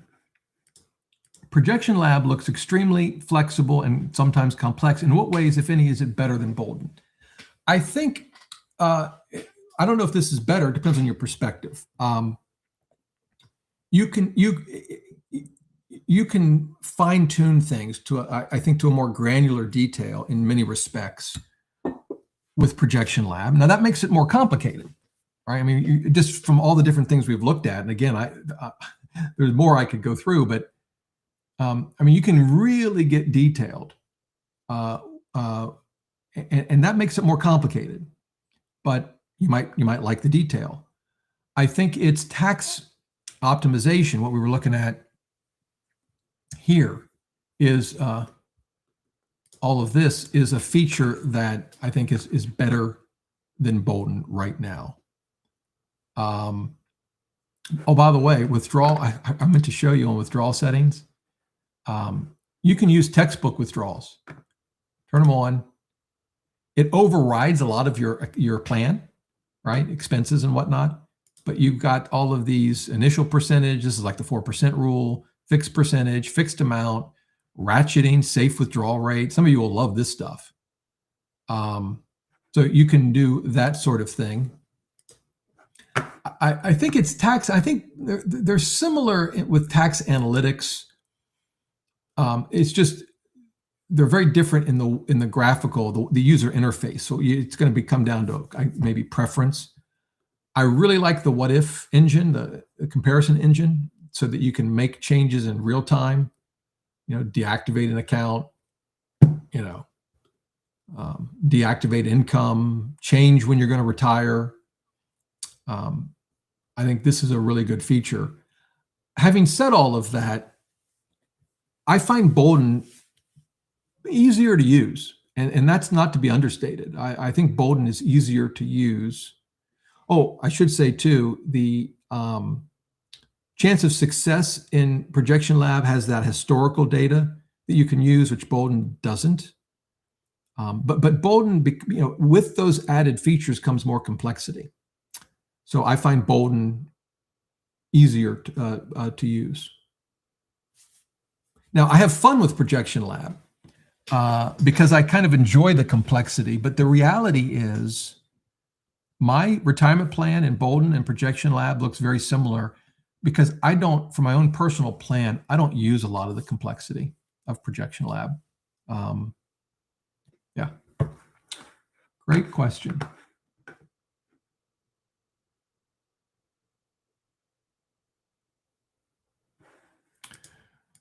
How can you even begin to validate any results? Yeah, that's a great question. I will say, let me show you a couple things in that regard that are important. When you put in something like your job, one of the things that can be hard to do, or by the way, something as simple as a house where you've got these percentages for your property tax and other things. If we go to cash flow and pick a year, if we come over here, we see the house. I think we can, I thought we could make it detailed. Yeah, I think this should show us. Maybe it doesn't. We can find it in another place if it doesn't. It just shows house. I thought it showed all the details, but maybe not. Let's go to the plan. If we go to expenses, let's see. So we look at house, right? And these are expandable. We can look at home maintenance. We can actually do a bar chart. Maybe that's even easier. So we're looking at a bar chart of just the house expenses, and we can hover over a given year, and we can see property tax, $7,800, house insurance, $3,100, maintenance, $12,500, and so on. All of that is based on, the settings, the options we selected here, actually down here.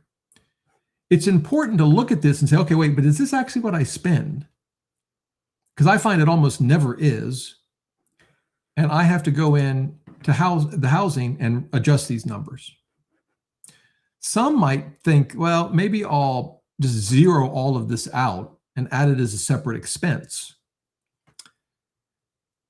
The trick with that is there are tax, consequences for some of these expenses, like the property tax and the improvement costs.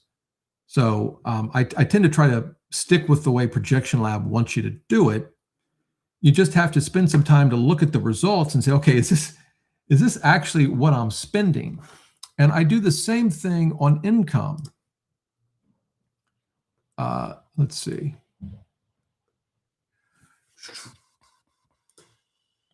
And specifically deductions. because this will show things like if we, I'll just show you, we'll do a new expense. It's going to be healthcare. It's, I don't know, $5,000 a year until retirement, until my retirement, and it's a payroll deduction. And if I save this, it should, by the way, I think show up here in the deductions if I've done this right.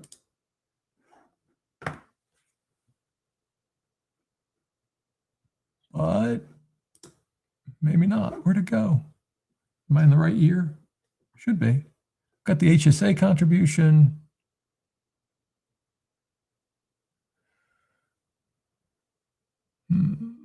Let me go to cash flow because maybe I'm just missing it. My job, those are all tax withholdings.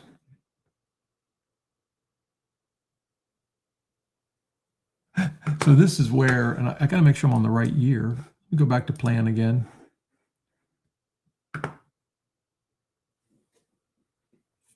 Healthcare, my job, that's what I want. Deduct from my job. So I know it's working. I just can't find it.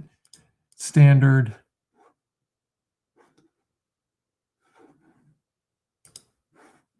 Why is it not here?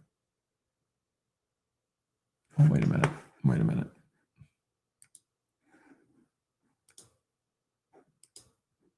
It's tax deductible. That's what I want.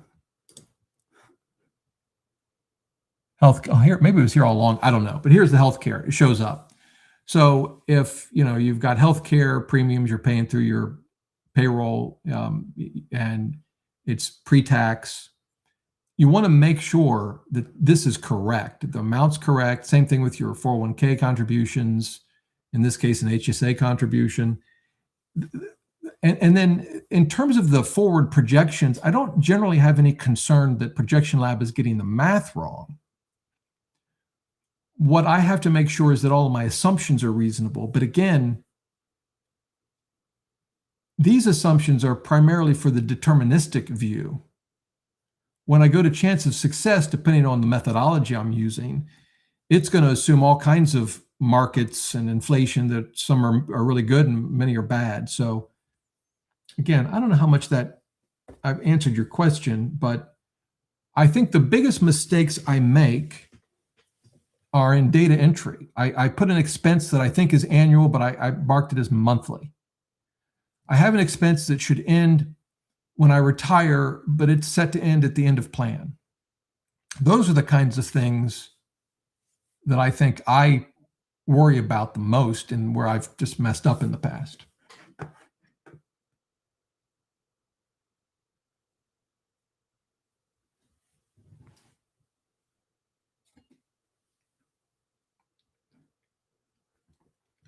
Well, we've been at this almost 2.5 hours. I'm exhausted. So I'll stay on for another minute or two to see if there's any other questions. But other than that, I'm going to call it a day.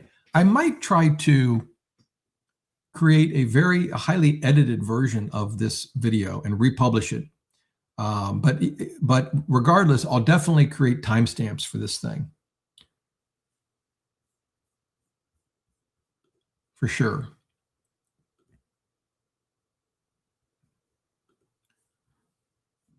All right. Well, I'm going to call it a day. I'm going to go take a nap. Probably not, but yeah. So I hope you all have a great day. Hopefully this was helpful. Shoot me an email if you have questions that I didn't cover, and I'll see if I can get answers. But yeah, hopefully you found this helpful. It was great hanging out. Hope you have a great day. And as always, remember, the best thing money can buy is financial freedom.